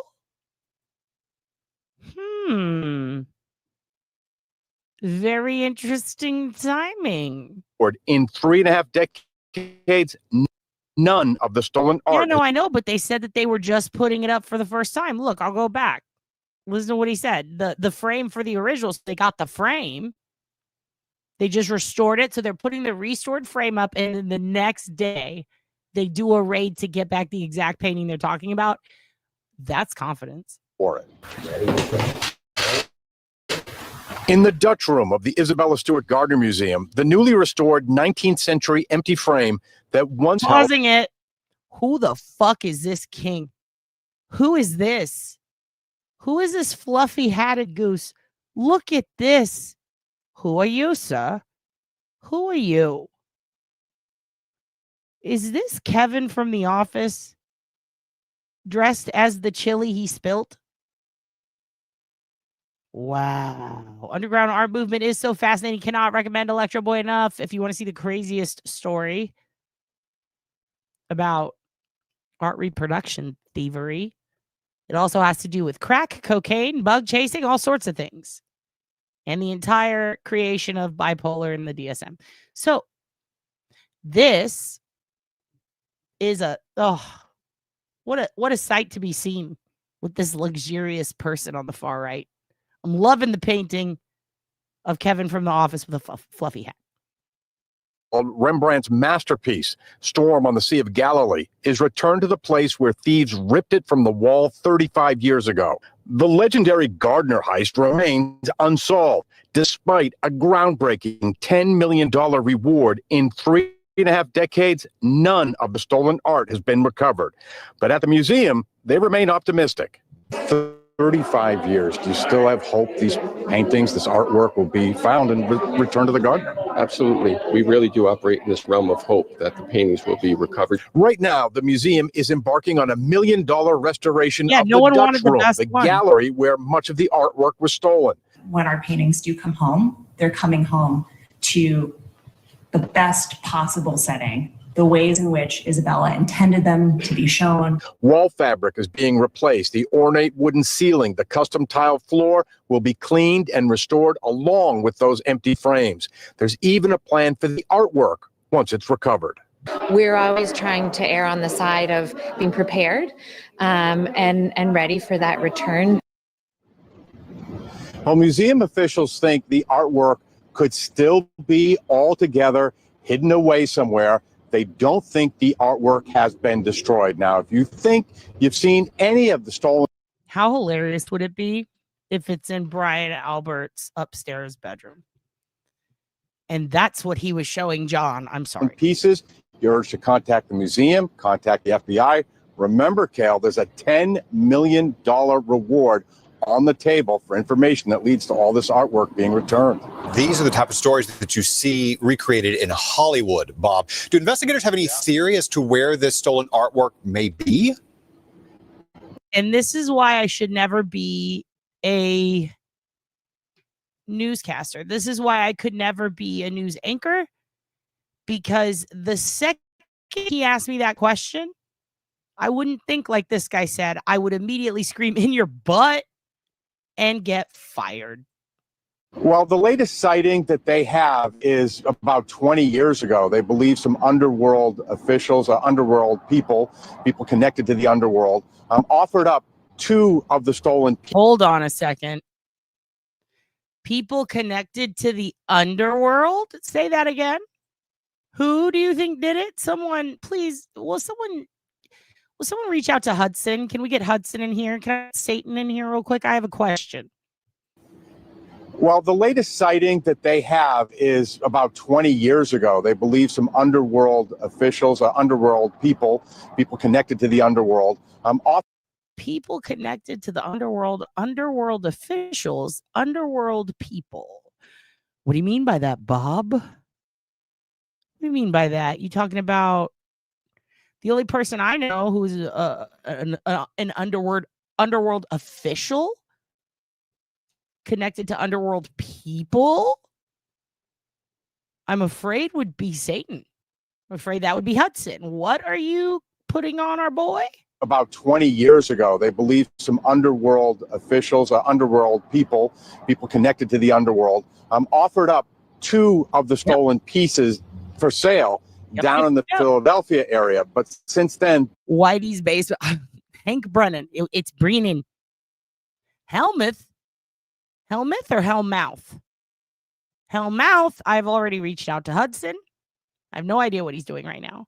You have thoughts about that, Connect? What are your thoughts? I'm very interested. Armenian lawyer claimed his clients had it. Ooh. Yeah, underworld. We know what it's no longer the dark web. It's the dark world. there has been no sighting at all of them. And that's leading the security director here at the Gardner to think that there's a good chance, he thinks, that the artwork could be somewhere here in the greater Boston area. And he says that because there have been no sightings. He thinks that if the paintings were seen somewhere else, that they might have some more recent sightings. So the bottom line is, Cal, no one knows where the artwork is. It could. They're going to be in a diner in Texas. I bet you $1 million. They're just hanging in a Motel 6. Could be anywhere. But remember, that $10 million reward, it's the biggest reward offered for any theft of private property in the history of the world. Wow, it'd be fascinating. Well, hold on there, soldier. I'm pretty sure there were some bigger ones like, oh, I don't know, the Bitcoin heist. I guess it's not technically property. Maybe it is. Yeah, underworld people. The devil's children. There was an art thief in Yarmouth or my mouth? Your mouth or my mouth? Who maybe have housed the work at one point. He was a lifelong criminal, ties to Quincy. Quincy the city, or a man named Quincy, or a dog named Quincy who became mayor for 1 year in Eastern Ohio. Which Quincy? Please be specific. Maybe Brennan knows. Oh, Brennan. It's in Whitey's walls. My dad would never wear ties. He always wore Hawaiian shirts instead. Your dad sounds fucking dope, dude. Hang loose to your dad. If it was found right here in our this guy own backyard. Confused. Bob look confused, Bob. Now I want to know more about the art. Now I want to know more about the art heist. The guy, Connor in Yarmouth, was robbed, rumored raided by cops and things. Ooh. If you have to steal something, please make it kidneys. Please get us some kidneys. We are kidney poor. We'd like to be kidney rich. Also, there is an 8,600 acre wildfire in Gillespie County. here in Texas. That is concerning. There was a new development in the Isabella Stewart Gardner art heist 3 years ago. We already looked at that. What was the development? They didn't really tell us. I think that's clickbait, sir. There was a monster storm spreading across the U.S. that's killing people, so that's good news. The guy in the pileup we talked about the other day, lots of felonies coming his way. Don't pill and drive, you know. Brian Koberger stands. People who cannot comprehend why someone would be shocked and not just scream about blood. I addressed you earlier. Christ be with you. Karen Reed case. Still, it's going. They haven't started it yet. Everybody's still mad. Everyone's fighting. Here's another one. This is key figure in the Isabella Stewart Gardner heist. I want to know more about this. Also, there is a kid whose stepmom trapped him in a basement for 20 years. That is a huge bummer. We're not going to watch that to end it, but what the fuck, Connecticut? We're going to end on this. This is a 1-minute clip. It's about the key figure in the Isabella Stewart Gardner Museum heist dying. Richard Abath, a guard. Let's find out what happened with Richard. Let's find out. I know he died. Well, let's just see. See what's going on here. And see what happened. How did he die? What did he die? Was he killed by painting? What happened? Breaking news, a key figure in the unsolved mystery of the Isabella Stewart Gardner Museum heist has died. Thanks for joining us, everyone. I'm JC Monahan. And I'm Corey Smith. Richard Abath, the museum security guard who was on duty the night of the heist, has passed away. His lawyer told the Globe that his client died last week following a long illness. Abath was 57 years old. He was the guard who buzzed in the robbers during the 1990 heist at the Boston Museum. He was then tied up as artworks worth more than $500 million were stolen. Nobody has ever been charged, and none of the works have ever been recovered. Abath has said that he did not have any involvement in the heist. The Gardner Museum is offering a $10 million reward for information leading to the recovery of the works. And the museum has released a statement on Abath's passing. Look, I don't want to be a dick or anything, but I just got to say it. Someone has to say it. I'm going to say it. Look, these paintings aren't that good. I'm so sorry. I didn't mean, I just wanted to do that. I'm sorry. And it reads, quote, the Isabella Stewart Gardner Museum would like to extend our condolences to all his family and friends. Out of respect for his family, we have no further comment at this time with regards to the theft at the Gardner. This is still an active and ongoing. Also, please remember this. I would like to use this in the future sometime in everyday speak. I'd like to say respectfully, no comment. Going investigation. As you can see, I have been, oh, look, there we are. I have been watching old episodes of the hit show Joey, which is fun. What is this one? Well, now we're watching this, and then we'll go. For the first time, we're hearing. Thanks a lot. I'm in a fucking rabbit hole. That poor guy's in a wheelchair, and no one can find this fucking doodle. Where's the doodle? Who's got the doodle? By the way, that show Joey with Drea De Matteo, very good. Very good. They should have kept it. They should have let it go. The lady who played Howard Stern's wife in Private Parts, I believe, is one of the main characters. Took a lot of drugs and was a chain smoker since the heist. I would be too. You sure you got another heist? Hit me up. Tell me about your heist. It's heist night. It's Saturday Heist Live. What night is it? It's Sunday now. It's Sunday now. It's the Lord's Day. Let's talk about heists. From the Isabella Stewart Gardner Museum about the death of Robert Gentile. This is video of him in the wheelchair during a court hearing years ago in Connecticut. Gentile was believed to be the last known person to have the museum's stolen artwork. The 1990 robbery remains the largest unsolved art heist in. I'm sorry. Okay. All right. Well, you know what? Now this is all gone. This is all gone because now I have to. Are you sure? Is that what it... Listen, if you're pronking me, I respect it because you know what I want. You know I want to Google that. You know I want to check YouTube for that. You know. And you know that I'm going to, even if it is a prompt, because if it's not, holy shit. Okay.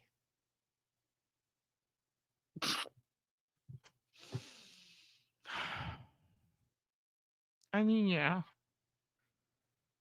Yeah, and then there's an update. And then there's a...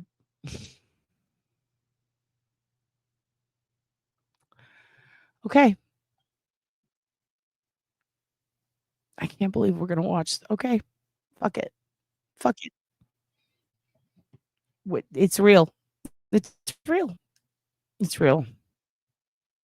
Yeah, no, it's real and we're watching it. Yeah, of course. The Wiener Jesus Poo Poo Doo. What is it called? Wiener Poopy statue? Okay, here we are. This is what we do now. Okay? It was sitting on that cement right there. For about a year, Jean Mansell has cherished her cement Jesus statue, an heirloom from her late uncle. There was footprints behind it and footprints in front of it. But Thursday morning, Jean walked outside only to find that Jesus was gone. My husband got a phone call in a real graspy voice over the phone saying, check your mailbox. In the mailbox, a ransom note. The note basically said they were holding Jesus for ransom. The note. Hold on a second. Are we soliciting kidneys? Tish, you know that Uncle Frank needs a kidney and she can only get it from a typo negative person. You should hit her up. Hit me up with an email and I will send you the form to fill out if you are interested in handing Uncle Francis a kidney. She is dying, no pressure. Are you serious right now? Dude, for real? I will end this right now. Well, of course, we got to watch the poopy thing. But then I will end this and I will send you the deets. Because she's getting the bad one, by the way, getting the bad one taken out on Monday, tomorrow. Look, zero pressure, but she is dying. So if you are serious, you know what? Even if you're just thinking about it, if you're on the fence, I'll send you some paperwork. If anything, you could just get checked and find out if you are a match, and then you could consider it. I'm not legally allowed to bribe you, but once the deed is done, I will bribe you. Tish, email me. You asked for it the other day? Fucking A. Yo, email me right now. I'm gonna send it to you. I'm gonna send you a link. Here we go. Jesus poopy thing. Hostage. Sitting on that cement right there. For about a year, Jean Mansell has cherished her cement Jesus statue, an heirloom from her late uncle. There was footprints behind it and footprints in front of it. But Thursday morning, Jean walked outside only to find that Jesus was gone. My husband got a phone call in a real graspy voice over the phone saying, check your mailbox. In the mailbox, a ransom note. The note basically said they were holding Jesus for ransom. The note reads, we are holding Jesus. It fucking froze. Give it a minute. We're going to learn about Jesus ransom. Don't worry. I'm getting the link. Phone call in a real graspy voice over the phone saying, check your mailbox. Why is it pausing? I just want to see you being threatened about this Jesus poop. Footprints in front of it. But Thursday morning, Jean walked outside only to find that Jesus was gone. My husband got a phone call in a real graspy voice over the phone saying, check your mailbox. In the mailbox, a ransom note. The note basically said they were holding Jesus for ransom. The note reads, we are holding Jesus ransom until you clean up the poopy from your wieners, and trust us, we see you take your wieners for long walks without picking up their poopy in our yards. This has upset us dearly, so please clean up all the wiener poopy if you want to see Jesus unharmed. It has to be a young person because they put these little lines next to the word Jesus. No adult's going to waste their time doing that. And referring to wiener poopy, my gosh. Jean has 4 wiener dogs and admits there was a complaint last year about their leavings, but says she's cleaned up every pile since. I take my dogs for a walk. I carry a plastic bag with me, and I pick up anything that they do. Now, Jean just wants her statue back and says she won't press charges if Jesus isn't harmed. And I thought, my gosh, something like that's going to be safe in your yard. It wasn't. It wasn't. Wow. Okay. So Wiener Jesus Poopy statue. I mean, it was funny, but I was panicking getting this shit. You know what? We're just going to learn more about the Gardner Highs while I continue sending this.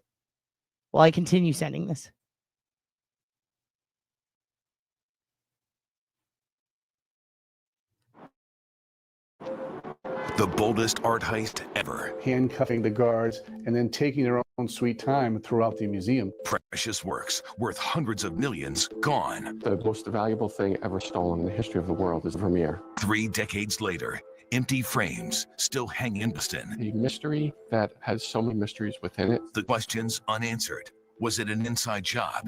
Who has the art now? Do you have any idea where those paintings are? The Gardner Heist, 30 years later. A New England's Unsolved special. Here now, Boston 25 News reporter Bob Ward.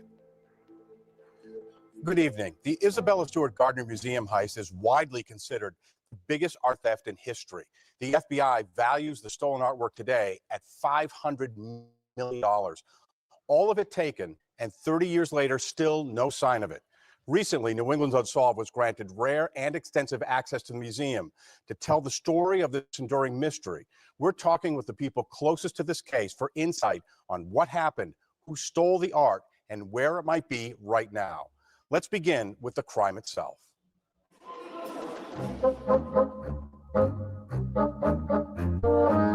We lost 6 pieces from this room, including the famous Rembrandts and the Vermeer. Anthony Amore.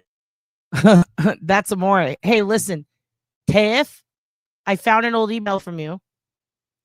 I just realized, hey, do you like your bumper sticker, by the way? How'd that work out? Did you get it? You got it, right? Tish, I sent you the link. Let me know if that works.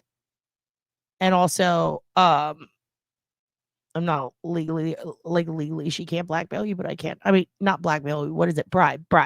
Not trying to blackmail, but I will give you, like, no pressure, but I'll give you things. I'll find things to give you. Just let me see that kidney. All right, I'm gonna fade out on this. I love you guys. Tish, no pressure. Frank Stein, but I love you. And there's a link. And also thank you for even offering to consider or even telling us your blood type. We appreciate that. I promise if you tell us your blood type, we're not always gonna ask you for your kidney, but we might. But no pressure. But do it. But also, we love you and thank you. And how do you like your bumper sticker? Okay, Art Heist fading out. Bye. Is the director of security, a chief investigating officer for the Isabella Stewart Gardner Museum, home to one of the most significant private art collections in the world. But it is what happened here 30 years ago that brings me together with Amore in the Dutch room, shadowed by the huge empty frames that once held masterpieces. It's an incredibly beautiful room, as you can see. And sadly, it's also perhaps the biggest crime scene in the world. This case begins on March 18th, 1990. Only 2 overnight guards were on duty at the museum. At 1:25 a.m., 2 thieves disguised as Boston police officers talked their way into the Gardner, telling a guard at the security desk there was a disturbance in the courtyard. Thieves came in and they spoke to the guard briefly. They got him to get his partner downstairs. And once the 2 guards were together in the at the watch desk area, the police officer basically told them that they were under arrest and to assume the position. They handcuffed them and they... Also, I'd like to thank you, Beverly and Deanna, for your cash apps today and the other day. Thank you very much. Hoogan's screaming at me now, so we have to go. I love you guys so much. Woohoo! Kidney time. Wrapped duct tape around their eyes and they locked them up in the basement.